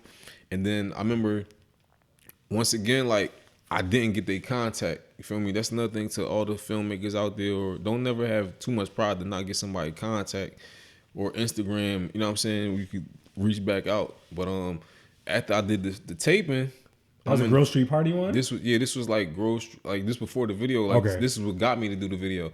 I did his performance at the Roxy. I never got none of the contact info for Flocka. You know what I'm saying? Or from his manager to reach back out to them. But when I end up going back home, I had a chick that I had met from BET Weekend, who's still my friend to this day. Like, she a down one, you feel me? She a rider, you feel me? Like, she called me, like, and she ended up sleeping with Flock that night. So she called me, she like, you got his contact information? She called me like, nigga, guess who I'm in the bed with right now? I don't even know if Flock don't even know this. You know what I mean? Like how, like she like, guess who I'm in the bed with right now? I'm like, who? She like, I'm with Flock. He knocked out. She like, yo, should I take his jewelry? I'm like, hell no, don't take. I'm like, don't take his jewelry. Yeah. Like she like, I just know that you kind of affiliated with them. I'm like, yo, just make sure you get his phone number. Yeah. You know, because I kind of had regretted not getting his info. So she got the phone number, gave me the phone number. So then that's when I'm like, all right, how do I go about this? Like I said, I'm a strategic person. When I move out. So I'm like, I got all this footage from the show, B-roll footage. How can I make this shit go? I got Suge Knight footage. This his first time meeting Suge Knight. Rest in peace, JJ. He like a legendary blood. You feel me? Like a real big blood out there. Like all these legendary people. I said, I know what I'm gonna do. I'm gonna put out the footage of him meeting Waka and Suge meeting. You know. And put that out raw, you know what I mean? And the blog's gonna eat it up because I had all the listings of the blogs that I would add on Twitter. So I put that out and it went viral with everybody because once it's something exclusive, every blog pick it up. You know what I mean? And I knew to put my brand on there, Envision. You watermarked it? Yeah, put my shit on there, my website so they can come back to me. I put that out and that shit went crazy. You know what I'm saying? Like, cause JJ was like, "It's JJ turned up active ass blood out here." You know what I mean? He was on some real blood shit. You feel me? Like real live, like Suge Knight, real energy. Like it went crazy. And then after I did that, I said I got 3 days to get this. What I'm gonna do is I'm gonna have Daryl get all these models, and I'm gonna like tape a Waka video without Waka. You know what I'm saying? Basically just like get the B-roll shots because I looked at No Hands and seen that they did it on the 7D and all they had was the 7D and they had good lights and I knew that I can get the same clarity. You know what I'm saying? And I can get the same women. You feel me? And I felt like grocery. You could tell that by the image, like on when you see the video, or and behind the scenes. Yeah, okay. You know what I'm saying? And then I'm like, you know, the song to me, that's when my A&R skills kicked in, where it was like, I need a song that's gonna pop. And all his party songs was going, you know what I'm saying? No Hands, and he needed the next song, and nobody ever did a visual to Grocery Party. So I'm like, I'm gonna put out the Suge thing, get his attention, and then you know cook up the other one. So it's like a double jab hook. You feel me? So then I edited. He gotta reach out to you. Yeah, you feel me? So like, but I got his number. I'm gonna reach out, but when I reach out, it's gonna be, you know, lined up with my plays. You feel me? So it's like you already did work for him. And even Monty, you can ask Monty because I remember Monty used to be in Cali a lot, and that's when I had the apartment in North Hollywood. He came to my crib. This when I just moved from the Oakwoods to my crib, and it was like, but I ain't had no patience then. You feel me? Like when it was like I was about to settle in to LA, all I had was like a couch, coffee table. You know what I'm saying? I was just about to get my furniture and all that, and Monty was over there. I'm like, yo, bro, after I do this video, I'm lit, bro. Like he like, nah. I'm like, I'm telling you, my nigga, once I do this, it's over. Like he's sitting on the couch, and it's like I just knew, like my intuition. And like I said, we called the video shoot for Waka Flocka, where we told them we ain't tell them Waka not gonna be there. So once the girls got there, we was just like, he's having a Waka Flocka music video without Waka Flocka. I'm just gonna take the performance scenes from the show and cut it together. You'll never know. I definitely did not know that when I was watching it. You won't know that. So I put it together and put it out, and it went viral. And like that's before it's like now shit go viral. But I feel like that was another thing that I set the mark on, was like using the internet to pick a song. You feel me? Because the internet will tell you, like Grocery Party turned up, and once it turned up, and I called Waka. You know what I mean? We talked. Well, he actually told me, like, with the Waka, with the thing with Suge, he like, yo, just next time you want to put something out, just give me a heads up. So that's I'm like, next time, like. He's like, at least there is a next time. Yeah, all right, he gonna fuck with me. You know what I'm saying? Then I put once I put the Grocery Party out, he just texted my phone, yo, I want you to come to Atlanta. I'm like, all right. He like, no, I mean like for good. You know what I'm saying? I want you to be with me every day. So I'm like, let's go, because like I said, by then, 6 bands go by in like 3 days in LA. You parking, going to the club, having a look, going to the gym, getting food, like that shit go by. I was tapped. A little bit further. Yo, I was tapped. I was tapped. So I had to lean on my creativity. I'm like, yo, I know I'm about to get out there. I was down to like $15. You know what I'm saying? LA, that shit like the desert, like the wild. Like I'm telling you, ask anybody who grind in LA, that's a different one. Well, yeah. Like you gotta have that bag. Your it. bag gotta have some stamina. You feel me? That's why people go there for a couple months, then leave and come back. And they can't. Go back. Yeah, they can't. You gotta be a big boy or a big girl for LA. So like I said, for me, it was like I could have withstood LA, but to me at the time it was corny. Yeah. Like, cause you gotta sit there and wait for people to come. I like the move and being like, you know what I mean? Yeah. And you know what I mean? Then Nipsey had unfollowed me. That's the only artist that I wanted to work with. He had unfollowed me, so my vision for Nipsey was gone. So I'm like, this Flocka shit, you feel me? Like, and I'm like, cool. He like, so then he like, I had my assistant call you. I gave my info. He like, my assistant gonna hit you tonight with the confirmation. Yo, I had my shit packed. The assistant never hit me. I'm like, he's like, come on, man. I'm like, yo, I'm trying to get the fuck up out of LA. You was at the last step. Yeah, I'm like, cause like I said, being with Waka for 3 days, I felt what it was like to be with at the time, an A-list top of the food chain. He was. I'm like, yo, everything was lit. Top hotels, top food, car service. You know what I'm saying? All I gotta do is focus on being an artist. It ain't like when you were an independent artist, no security. You gotta be the security. You gotta do different. You know what I mean? So then the next day, I'm like, I had to bite my pride because they still ain't hit me. I'm like, I'm gonna just text this nigga, man. Fuck this shit. I'm down to like $5 now. Monty looking at me like, he's like, what's good, dog? Yeah, because you know that's my boy, but we all in the mission to get it. You feel me? Like he looking like, I'm like, no, fuck that shit. I'm telling you, it's gonna happen. I had like 1 L left. I had 1 L. I had. Yo, you was literally on your last leg. Yo, I had 1 L and like enough for like 1 Happy Meal and mad Gucci. I'm like, this. So I just text Flock. He like, oh my bad. I thought she did it. He hit me back. He like, why the fuck the flight in an hour and a half? I'm like, this that rapper shit. Like, he give me the flight. She booked it, but she never hit me. So if I wouldn't have never texted him, I would have missed the flight. Yeah. You feel me? But luckily I texted him. But now the flight an hour and a half. So now you beeline to LAX. I gotta go. Downstairs, one of my roommates, white boys from Temple. You know what I'm saying? But they all love. You know what I mean? No racial shit. You feel me? All love. But we in different worlds. They like trying to gaffer like fucking Lion King or like Jurassic Park, you know what I'm saying? And I'm about to go, I need a ride right now. And I remember they smoking a bong and I'm trying to get high, you know what I mean? Before I get on the plane, I just make it, I get on the plane or whatever. And the last one on the plane.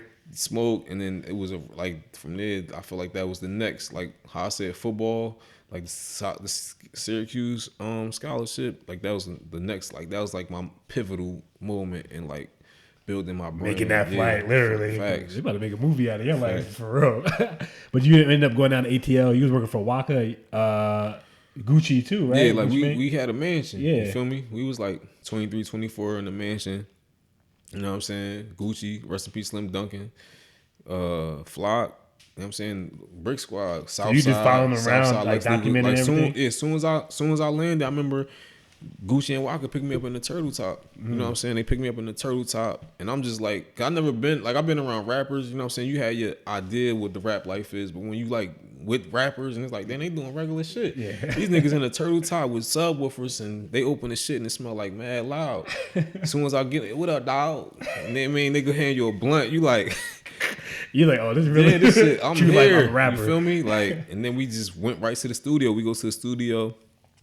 Mike Will in there, Southside in there, Lex Luger in there, Rocco, you know what I'm saying? Like Atlanta, like they all, like I said, at the time, Brick Squad had the wave. So the way that it worked is like whoever got the wave and signed to the label get the block sessions at Password, you know what I'm saying? Mm-hmm. So it's like if I got a block, they like niggas on the East Coast, they write everything down, they put their outfit together, they go there and Atlanta different. Like Atlanta, like yo, we got a block session. It's like open gym in basketball. Like that shit gonna be open all day. The top producers gonna come through. Niggas might be shooting dice and eating chicken wings and the beat playing, and then somebody Rocco might be like, she getting money, damn that bitch go dummy, and then here go later hook, and then now the hook playing, she going dummy, that bitch getting money, you feel me? And then now niggas is shooting dice and bitches is fucking in the bathroom and niggas is coming through selling lean, real rapper shit. And then the vibe there, and then it's like Gucci might just damn dog, I'm about to go lay a verse today. She getting money, damn dummy. Oh no, tell me, she a dummy. And then now you got his hook on there, and then Rocco verse, and then Flock. I get on that shit, dog. Flock will get on there. And then now you got a song. Then after we do the song, niggas go to the strip club and play that shit right away. And it pop. Damn, man. Yeah, like, that's how it be. So when you was in the studio, you have like what was the craziest story you could remember, or most memorable one? It's two. Like, One was, like I said, the first night I got in there with Gucci. Yeah. And this when we had an altercation because he was sleeping. But like I said, I call my shit like real life. Like I film like my B-roll, I get everything so you can feel like you're there. And when niggas sleep, I tape them. You know what I'm saying? But I didn't know, like I said, I didn't know not to like film Gucci sleep. Yeah, so like, peas, I'm sorry. Yeah, so like he was knocked out, mouth wide open. Like you could Google that shit. Like it's bad. You know what I mean? I filmed it, but at the time I didn't even know, like, you know, like Gucci and Flocka, like they always had like a little rivalry. You feel me? There, yeah. So like Waka, that's who really hired me and put me on. I would go through Waka for shit. So if I show Waka or Waka see it and he don't say nothing, it's cool. But see, if they kind of beefing, Waka gonna think that shit funny. Like, hey, put that shit out. He's sleeping, I'm recording. You feel me? Like, who the big dog? You know what I mean? So I'm like, you know, I tape a whole session or whatever. I think if y'all go on YouTube, it's the making the poll, Waka Flocka featuring Slim Duncan and YG Hootie, the making of the poll. You know what I mean? And I put that in there. Put it on World Star, and I remember like coming back from a show at Oklahoma and, you know, going to the studio, and at the time like walking into the studio, and I remember like Twin, who's actually now he like road managed the Migos.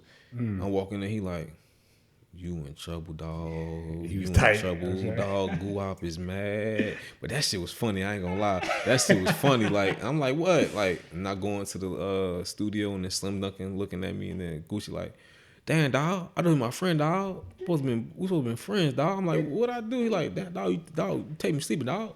I don't like that shit, dog. And I was like, you know, like that's Gucci. Like I ain't gonna, even though I beat Gucci, I'll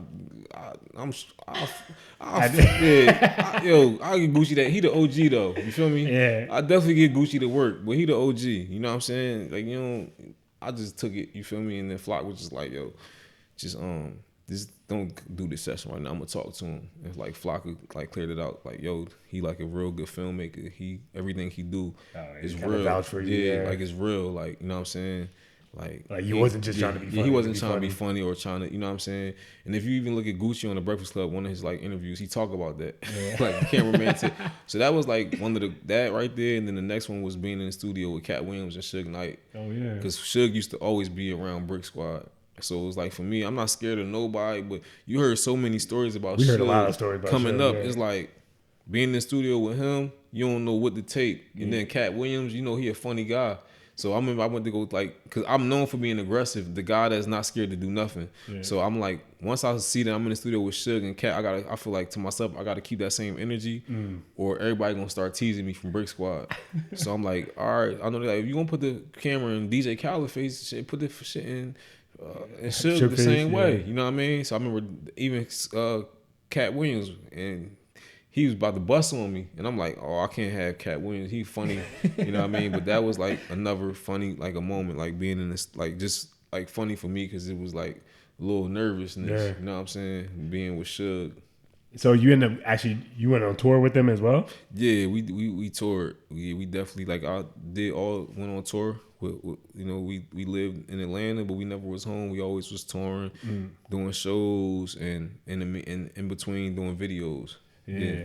So how long were you with like Brick Squad and Waka Flocka for? Was it a few years? Yeah, that was like, I'll say like 2 years. Okay. Is that when you start kind of venturing off and like doing your own thing as far as like starting your own company, doing filmmaking and stuff like that? Well, what happened with that was just like, after being on World Star 100 times and you're like, what's next? Yeah, getting YouTube, it's like, I'm still not a real filmmaker. Like a real filmmaker, like a rapper is an artist. You know what I'm saying? I don't feel like a videographer he's not a director. A director he is the rapper. Like everything he make a movie come from him, and that's what I always wanted to do. And I just was waiting for the right moment or for me to feel it to do something. And like I said, being on tour with Waka, sometimes we'd be like, you know, driving the tour bus across country like Colorado, and niggas be sipping lean mixed in with Sprite, and I'm just thinking like, in Philly, like we've been sipping lean, doing it raw, and they start talking about dirt bikes because it's when meat coming up. You know what I'm saying? And like I've been knowing about dirt bikes. That's the first thing I seen when I moved to Philly was the 4-wheelers and the ATVs. So, you know, we've been on it. And Meek just brought it to the light and made it bigger. And so like when Flock and them talking about dirt bikes and want to get dirt bikes, I'm like, yo, you know, even though I want to do narrative films, I feel like as a filmmaker, the first thing you should do first is a documentary. because you can do a documentary with your iPhone. You know what I'm saying? It's about the subject and the content matter. You know what I'm saying? Like if you go to Sundance Film Festival and your shit just like, say you got somebody cooking crack, nobody there gonna have that. So already, if you already got the access, that's powerful. You put a score behind it, you tell a story, it's powerful. So for me, it was like, I'd rather do a documentary with my access and then prove myself, then can go get the funding or get people to believe me enough to now do my bigger projects, which was what I want to get to, which is narrative filmmaking, which is what Antoine Fuqua do and Spike Lee. You know, it's written out. You know what I'm saying? Those are guys you like look up to, right? Yeah. Like I wouldn't say. Not Spike. Yeah.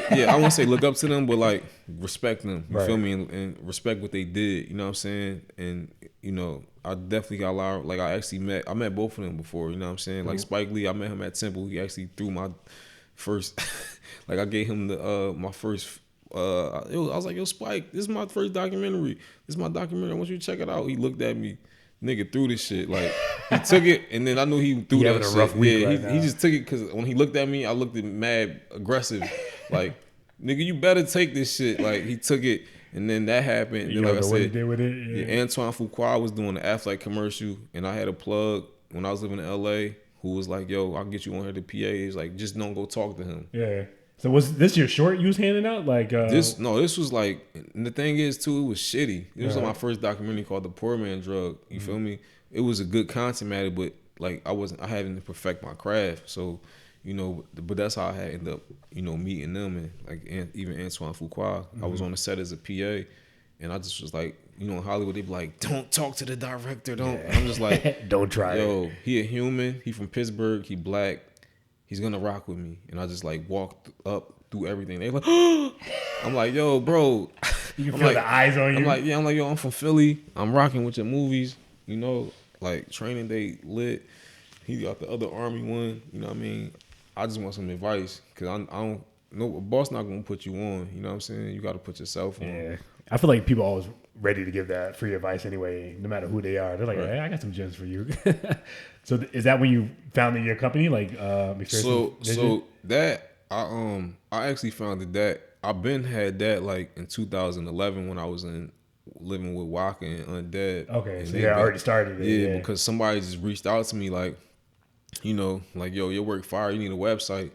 You know what I mean? And then like just built me a website, you know what I mean? And was like, and I think they was burning me too. Cause like you don't know the business, but I think they knew about ads and shit. So they like, yo, I'm gonna build you what. Like I said, another thing too is like everything you get in your name. Like now people more hip to it, but back then it was just like, oh shit, somebody reaching out to me because I'm lit. Website. But he probably got mad money off of the ads. You know what I'm saying? I bet, yeah. Because I ain't know the game. You had some viral stuff back in the day, yeah. So that's where it started at. And then like I said, once I got with Waka and them and seeing like Meek was coming up, the bike shit was always in the back of my mind. People had a lot of videos out of them just willing, but I'm like, what if I like went and like broke it down? Yeah. Like, how did he get the bike? Who is he off the bike? Where he come from? Like the shit behind the nigga William. Yeah. And that's when I was like, you know, this gonna be my first feature-length film. But before that, I got the confidence, but I had the opportunity to do Fab video bike. And like once I seen that shit on like MTV Jams of the Week in rotation behind like number 3 behind like Wayne and Nicki, and I didn't really even have a budget. Kind of give you I just that was confidence. like, I just was like, yo, I'm ready to do a movie, like, cause this shit a mini movie. I'm ready. So is that when you started to do or produce or think of the concept of the Last Ride? Yeah, the Last Ride was always in my mind from like 2000, since like I first moved to Philly. I just knew that bikes was intriguing. I liked them a lot. One reason why I didn't like, I used to, like, my cousin used to steal them shits, you feel me? So I knew about bikes, like we keep them in the garage, but I never got deep into it because I played football. And I remember like Jason Williams caught an injury. A lot of athletes shouldn't ride bikes. And I had a lot on the line, so that's why I forgot that was around the time, yeah. I didn't dive into riding bikes, but it was something like I felt like I was a bike type person, like aggressive, you know what I mean? Like I'm one of them, you feel me? And so that's when I just started to like go in and like put my team together. Right. Is that the first thing you did was put your team together? Put your team. I put a team together. You know what I'm saying? Like found found the money in the EP. You know what I mean? And then from there, I was already working with a DP, like my boy D, you know what I'm saying, who's DP the Bite video. He DP'd a lot of my other documentaries. The DP is like the person who specializes in the vision. You know what I'm saying? Like once you get your cloud up, it's like you ain't even touching the camera. You feel me? It's like you just coming up with the vision. Yeah. And a lot of times the white boys is nice with that shit. They got all the fucking, I know how I look, you feel me? And I just, change this, put this there, bring this over a little, you know. So I had my DP, I had my EP, I had my money, you know what I'm saying? I had my clout, you know what I mean? So I had my producers who, you know, for my scores. So that way now my music original, I had that on deck. I had a sound guy. Like I put it together, you know what I mean? I think even to put together like a short is like a lot of money, right? So you put together like a full feature length like documentary. I did it short, but the way what happened with the short was when I first started doing the bike documentary, it really was my first film. So it's like with a documentary, sometimes you just gotta go out and film, and then eventually find the story and the edit. So I remember being in Cali for the X Games, you know what I'm saying, just trying to dig for a story there, and it was a kid, shout out Darius Glover, you know what I'm saying, who paralyzed, and like, you know, I started filming him, and his shit was so crazy because he didn't ride in the streets. He just got a crazy ass story from Baltimore, from the streets to the dirt, and ended up getting paralyzed on the dirt. And his shit was so powerful that I'm like, you know what? Instead of, I did music videos, and now I'm about to jump to a feature, but I felt like in my mind you should do a short first. So I'm gonna take his shit and make it a separate entity. You know what I mean? Instead of like, cause I said the last ride before, it was, you know, it was gonna be Ride to the Death. You know what I'm saying? Where it was just like about, I didn't know what it was gonna be about. I just was gonna find the story. Right. But so they're one in the same. Those are one in the same story. They was kind of like it's under the same category. You know what I'm saying? I didn't find a story yet for the last ride or Ride to the Death. You know what I mean? So I just had his footage and was like, you know what? I can make a 15-minute short. I started looking at, you know, Sundance, Tribeca, all these festivals, and seeing, you know, and it was nothing. I did it, like I shot his shit in like a day and a half. You know what I'm saying? It was just lit. Like when I was in Cali, the sun was just crazy. I actually had to shoot I did it on my own because I didn't have a crew out there. All my crew was on the East Coast. And it was crazy. And like, that was a powerful story because he got injured on the bike. He got injured, on the bike. He was still biking after that, right? You can look him up. Darius Glover, like the world's fastest paraplegic rider. I don't know if he still is now. 5 years ago he was the fastest. You know what I'm saying? And I just put that together, and then I just was like, I want to get a feel for like the film festivals and all that, so I'm just gonna put these and like submit it to like probably 50 festivals. Yeah. What is that? Literally like a address you send it to or something like that? No, you go on. Excuse me, I forget the website. I think it's like, I forget the website name. Upload it.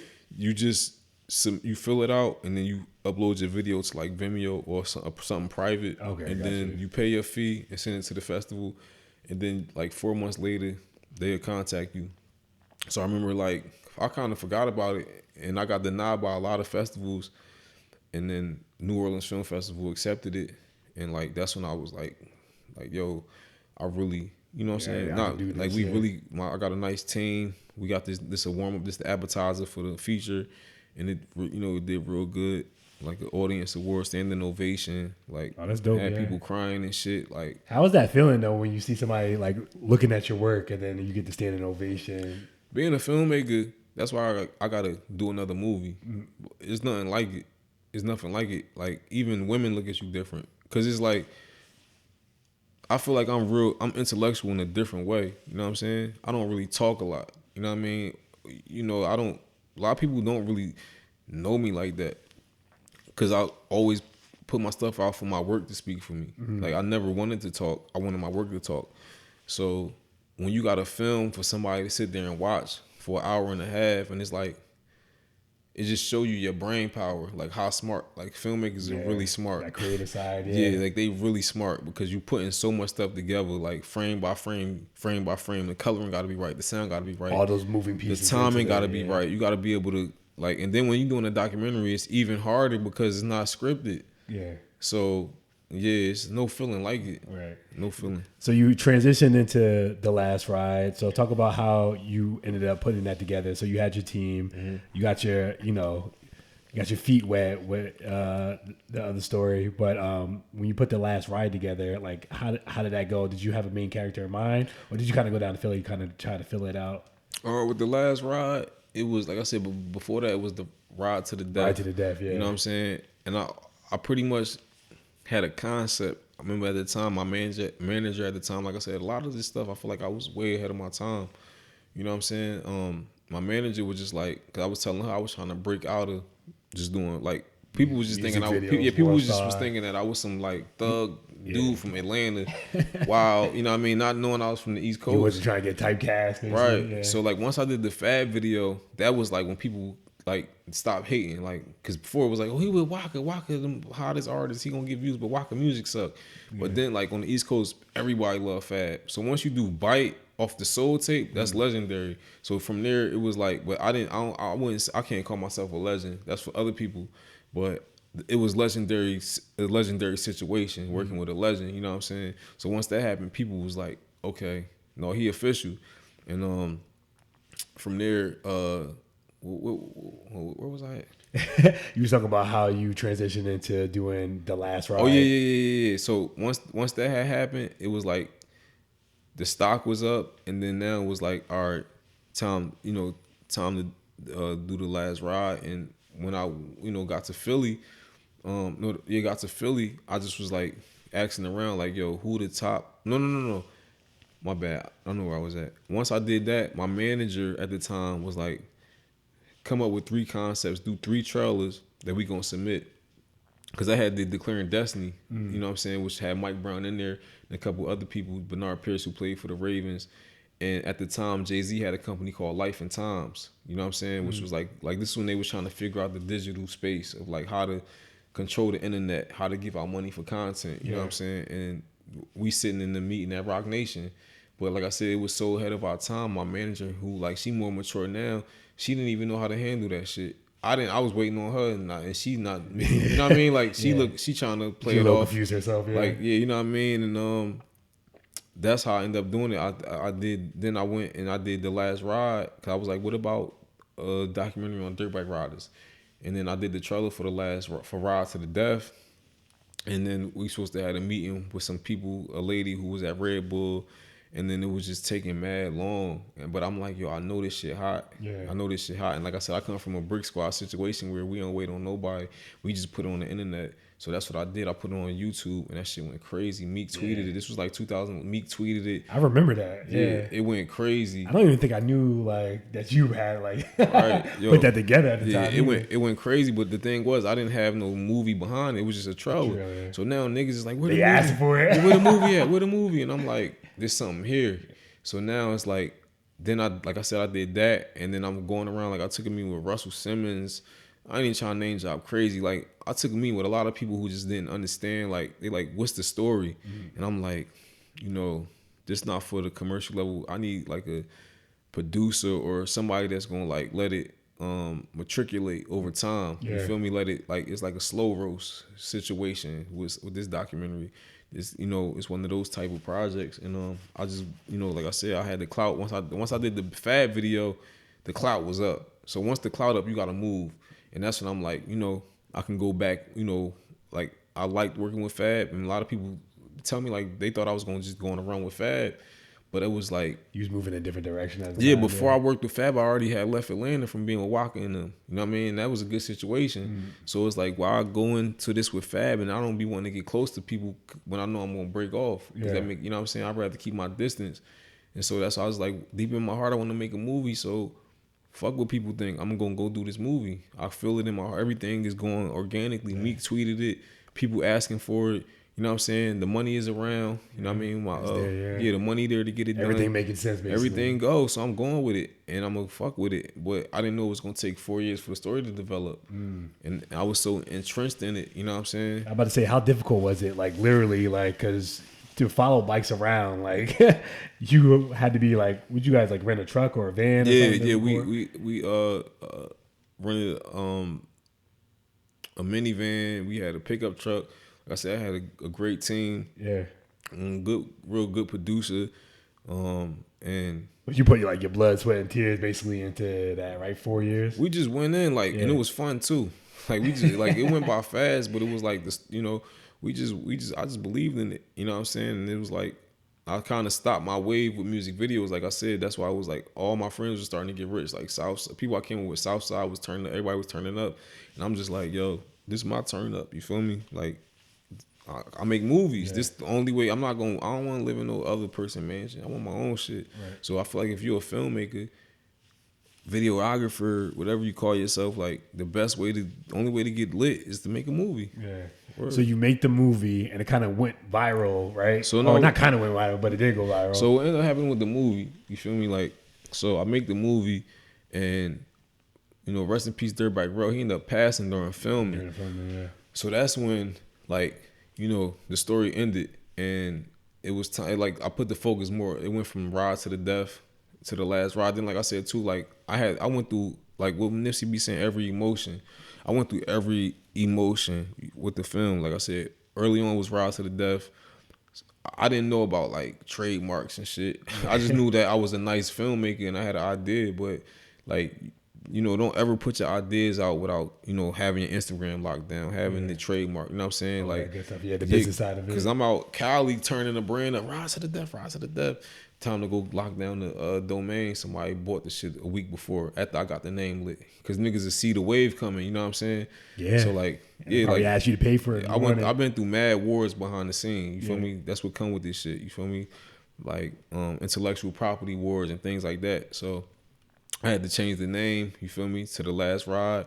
And Rel had died, and that's how, you know what I'm saying? That's a great name for it. Yeah, like the storyline, like I said, I didn't go in there with it. I came in there with knowing that I was going to get characters from every part of the city. Because I wanted to use the bikes as a way to get into Philly. Yeah. You know what I'm saying? To show people the real Philly, like when people see. Because they take it serious out there. Like they passionate about writing. When I was watching the clips, I'm just like, dang, these guys are like serious. It's like I'm about to serious about some of my stuff. No, like, they go in. So I just wanted to show people. Plus, I feel like Philly, nobody never seen the real Philly.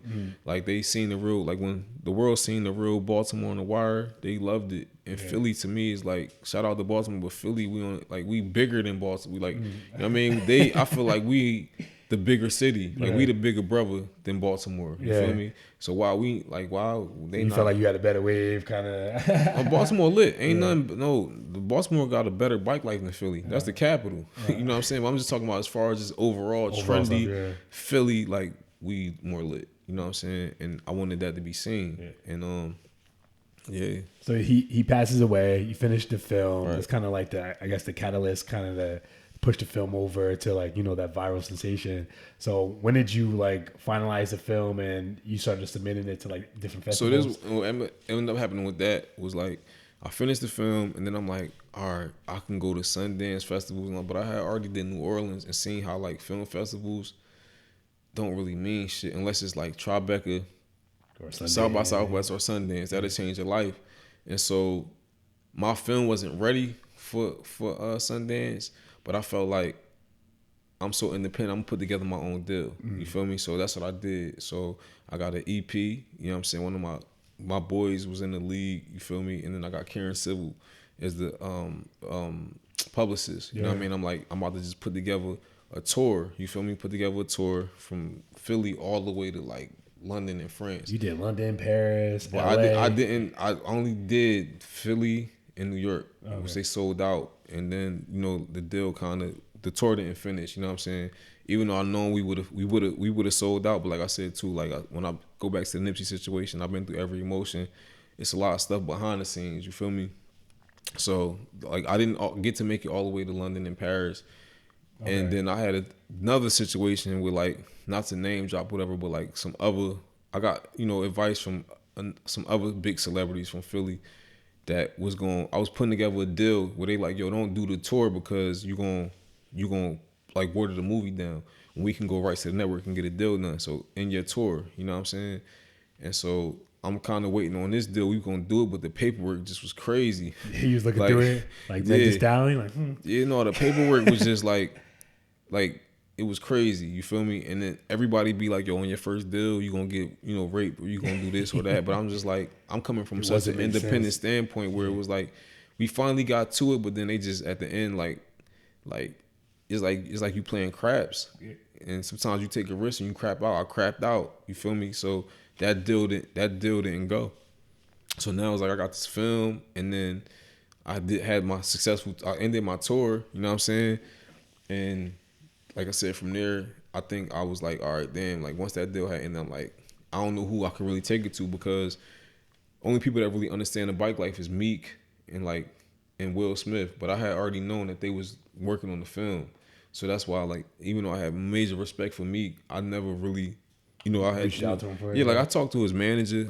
Shout out to Coon. Shout out like to what they do. I had talked with them, but we just never like really got it in. You know what I'm saying? And I would rather have did my own situation, because another thing too is coming from Philly, you don't want to fall out with Meek. You know what I'm saying? Like at the time, he was going through his shit with Drake, and it seemed like everybody he was doing shit with, he was falling out with. Right. So it was just you want to be the guy that like, can add to it. Yeah, I ain't really want to, like, I've been, like, one thing with Philly that's to me, that's really home. Like, I'm home, I'm there when niggas don't even know I'm there. Yeah. And I'm comfortable. You know what I'm saying? So that's a place to me, like, to some people it's a jungle, but to me that's home. You feel me? So I don't never want to, be in Philly beefing and over nut shit. You feel me? Looking like, over your shoulder. And not even on no scary shit, but just like I said, like Meek, he a goat. Yeah. You know what I mean? Like niggas a dickie. You know what I'm saying? Like you fall out with Meek, a nigga that don't even know Meek could be mad. Yeah. You know what I mean? Like nigga, Meek don't know you or don't know me. God. Yeah, Meek can say one tweet and end your shit. You feel me? So I just was like, I ain't even trying to go through that drama and I feel like my movie powerful enough to where I ain't need Meek. You know what I'm saying? Yeah. It would have been a good situation, but so I was like, I really couldn't, like I said, double back to Meek. I knew they had a movie coming, and like I said, another thing too is sometimes, like, I know the industry, like a nigga might do a deal for you and give you 20 racks. 20 racks, that shit go. But they got the rights to your shit, so you give you 20 racks and then put your shit. They make it back more, yeah. Not even that, they put your shit on the shelf because your shit, you feel me? Like your shit might not never come out because it could be competition to they shit. There's so many variables to think about with the game. Yeah, I didn't even think about that. Yeah, that niggas that ain't in it will never know. So I'd rather be safe than sorry. So like I said, like I didn't do the one deal. I wasn't feeling the deal. And then later on, I had signed with Theos. You know what I'm saying? Yeah. So what's the status of it right now, The Last Ride? Are you trying to get it on streaming services right now? Yeah, the thing with it is, like right now, is me coming out with a movie. Charm City Kings, which is on the 12 O'Clock Boys, I think it's gonna be, it look fire. But like I said, it's different. It's Baltimore again, and it's a scripted story, a made up story. But like I said, with my movie, my shit raw and it's legendary. Yeah. And like it's been pitched to some, like even with Theos, like we pitched it to a lot of like big people, but I feel like they don't understand bike life. The only people that, like, you gotta go through a Meek or like a Will Smith who are doing their own movie. So now when they movie come out, Hollywood gonna want more bike shit, right? And my shit done, and I don't think it's hard to do what I did because you gotta really, like, Hollywood, like, I don't think they can replicate that. Yeah, you can't do that. Yeah. Like Hollywood gotta get green screens and permits. Like my shit was like, no, bro, like fiends, like you can't. This shit is like you can't. That's why, and it's timeless. So it's like it could pop at any. It's some, honestly, what I should have did was I should have just kept making other fire shit and then had it in the tuck. But like I said, I got my own process.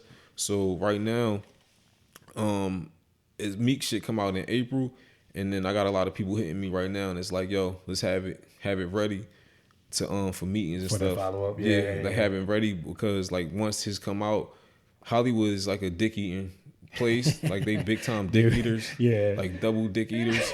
So it's like when it's a wave going, like, oh, bikes. Like, who got that? That's hot. You know what I mean? So I think his shit gonna get picked up. Like it's definitely gonna get, and it's gonna be the right time and everything God. You feel me? So Theos is a management company that you signed with? Yeah, Theos is a management / production company. I did it. I'm not no longer signed under them. Okay. I did a 2-year deal with them, but like I said, when I did a deal with them, it was just like I ain't had nothing else to do. Like shout out to Dave though. I love you, Dave.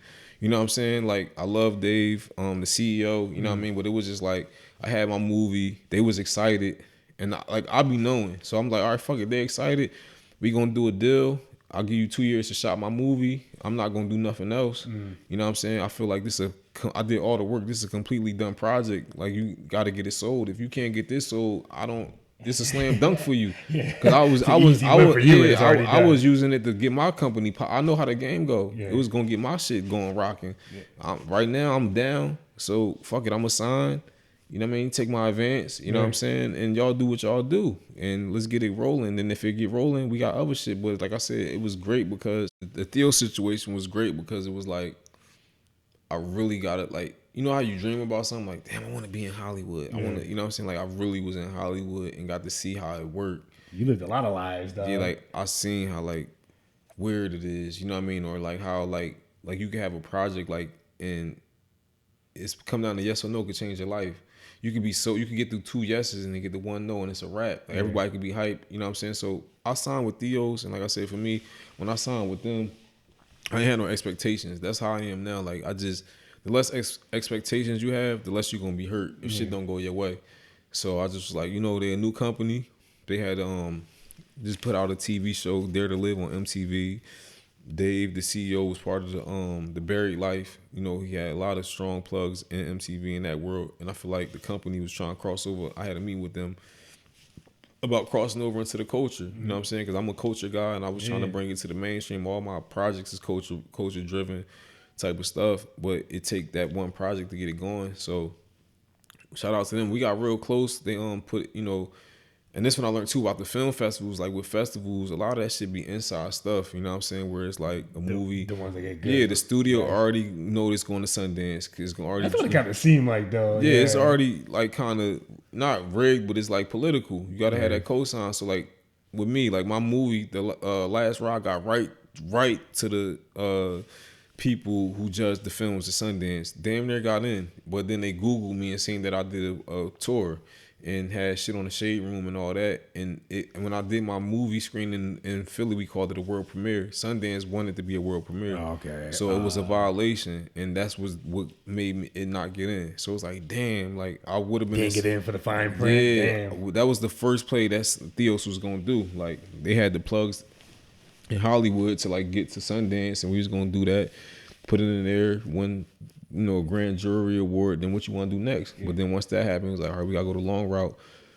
And so I had to play that game, and I learned like the pitch game, the deck game, you know what I'm saying, the packaging game, like really shit that I wasn't thinking about before. I just was like, damn, Fab, Bite on MTV Jams, that shit look crazy. I'm making a movie. Like, I just get right to it. But now it's like, I think about the packaging, who I'm gonna cast, if I'm gonna do a documentary, where is it gonna go? Even with festivals, certain festivals got certain fits. So that was good to know, you know what I'm saying? But then, like I said, from there, they pitched it to Rest in Peace Kobe, like Kobe Production Company. But at the time, we was a film late because he had already won the Academy for a documentary. He was ready to go on the scripted. Yeah. You know what I'm saying? Pitched Michael B. Jordan Company, but it was like, he just came off, we would have caught him around Creed, yeah, but he just came off of doing Black Panther. Yeah. You know what I'm saying? So it was like, the timing was just, you know, and the best thing I can say about that is, even though, you know, we didn't get it greenlit, and we had other projects, like other big projects where I did FaceTime, you know, meetings in person with people when it came down to like, timing. But the best thing I learned, I knew I was mature, because even though shit ain't go the way that I wanted it to go, or they wanted them to go, it brought us together closer. A lot of times people fall out like, fuck you, you ain't do this, that. No, it brought us together closer. Like, I fuck with Dave. He definitely believed in me. He definitely like pitched me to so much big situations, you know what I mean? And I just think it's timing, you know. Right. So right now, I guess you say you're waiting for Meek Mill to release his and then see what's up with your film. Yeah, right. Well, I'm not waiting on them, but as far as that movie, like I say, like. But if they're looking for it, yeah, like it's like with me, like right now, I'm not lit like I want to be lit. Like, I feel like I should be lit. You feel me? But it's like, yo, you got a whole movie in the tuck. Yeah. You know what I'm saying? You know what I mean? You got a whole classic movie in the tuck. So I feel like a lot of times when you don't really think about stuff and force it, it happened. Right. So it's just like good to know that in like April, my life could change. If not, I'm not depending on it. Right. I still know that I got to get out here and make a movie. But every year's been good shit. Like, even like with Tekashi, you know what I'm saying? You know, Shotty, aka Kifano, you know what I'm saying? That's Fabolous cousin. So I know him since I've been in like fucking 8th grade, looking up to him on some, you know what I mean, on some street shit.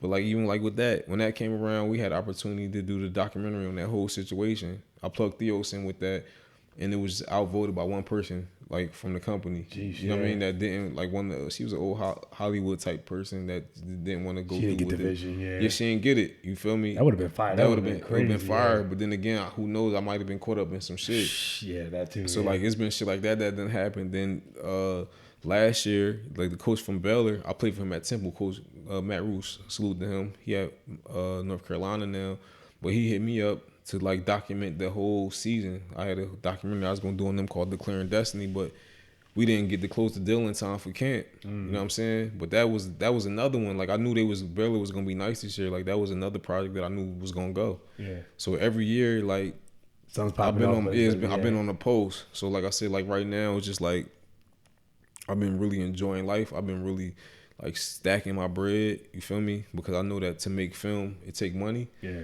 And I don't like begging, you know what I'm saying? So I'm working on like other like businesses and I was about to say, what kind of other ventures you working on for like, you know, right now? Because I know you got The Last Ride. Are you working on other documentaries, other films, or you got other businesses? Well, yeah, I got like right now, I got other businesses that I'm building up. And then as far as the film, my projects that I got is timeless. Yeah. Like they timeless. Even shit that, like I said, with Theos, like my first week there, we pitched some shit on like the whole prescription drug situation that they took when they pitched it to MTV. It went right to the president, and they was like, "Yo," they told me like, "Yo, we never had nothing go up that fast. This is good and bad because it's good because they can say yeah quick or they can say no. Yeah, you know what I'm saying? Very quick. Yeah, and that's what I learned with Hollywood. Like one day we were hyping shit. Oh, it went to the president, and now it's a matter of him clearing the budget. Yeah, he said no though because Justin Bieber doing something similar to it. And you know what I mean? Like, but it's lit to be in that conversation with Justin Bieber. Right. You know what I'm saying? So it's like, you know, but I got some shit. But it's like the type person I am is like right now, like I'm feeling Mustangs. Yeah. You feel me? Like I'm feeling Mustang, the GT Mustang. You feel me? Like I could get whatever I want to get, but I want a Mustang. I'm getting a Mustang. Yeah. That's what I'm on right now. Like Mustang and designer Hugo. You feel me? That's the shit I'm on. Like when I wake up and I want to make a movie, I'm gonna make a movie. Yeah. And I know the game. So you that's how I'm got feeling. That focus now, right? Yeah, that's how I'm feeling. Like I'm feeling like I know that in the next, like I said, my DP hit me up. We got all the equipment on deck. We got the top cameras. We got the top shit. But I gotta feel it. Yeah. I gotta feel it. Like. So you waiting for something that organically kind of hits you before you. Yeah, like I gotta feel it. So I know what's gonna end up happening. Like in the next month or so, like I'm gonna do a couple music videos. I'm gonna redo what I did. I'm gonna do a couple music videos. Yeah. And like make them shit so cinematic that it's like, because a music video can only be 2 to 3 minutes. Yeah. And you just be feeling like that's like fucking it. No, it's like fucking a girl. You know what I'm saying? Imagine you can only bust her ass for like 2 minutes. You trying to bust her ass. Like you trying to really, you know what I'm saying? You work out, you really trying to go in. I want to make a whole movie of this. Yeah. You know what I'm saying? You trying to make a movie in 2 minutes, 2 minutes. Yeah. Right. You ain't trying to, so that's how I'm going to do it. Like I'm just going to hop back into music videos and I got the movies that I want to do, but I got to really want to do them. Right. Because I got to push my team. Like that's the thing. Another thing with me too is like I'm a leader. I realize that I'm a leader. Like a lot of shit I've pushed. I gotta push. You feel me? When you're the director, you gotta anything entrepreneur. Like people, here, Barry here. Shout out to her. She got shout out Barry. She got the Ruby Reds hair salon. It's hard. Like being an entrepreneur, I want to be my own boss. That shit 24/7. Yeah. That shit don't stop. If you stop, it stop. Yeah. Nobody gonna do Ruby Reds but her. It's her shit. They gonna feed and eat off of it because they generate money and take care of their family. But when even your podcast, the moment you stop and nobody fucking with it, you know. So you gotta make sure your energy right and your money right, because money is the fuel. You know what I'm saying? So that's why even for me, it's like going through what I've been going through and seeing what I've been seeing. My mentality always has been film, and it's like now it's like no businesses, 18-wheeler trucks. You know what I'm saying? Real estate. You know what I mean? Different shit. Different shit. You know what I mean? Because when I do film, it's also a gift. Like people need filmmakers. They need artists need a director to bring their shit to life. You know what I'm saying? Like, you know, like how I did for Flocka grocery party. I got a gift that if I don't give it, I'm being selfish. But at the same time, I gotta take care of me. So it's like when I, you know, the next run is like I don't even want to need money, because that's what makes shit fucked up. Businesses would like fuck shit up, but it's an essential part of the game. But it just gets shit business is funny. You know what I'm saying? So is the ultimate goal for you? Well, last question, but is the ultimate goal for you to be like that Hollywood like director, like making films like that, so you can like full length like feature films like that go directly to like theaters and everything?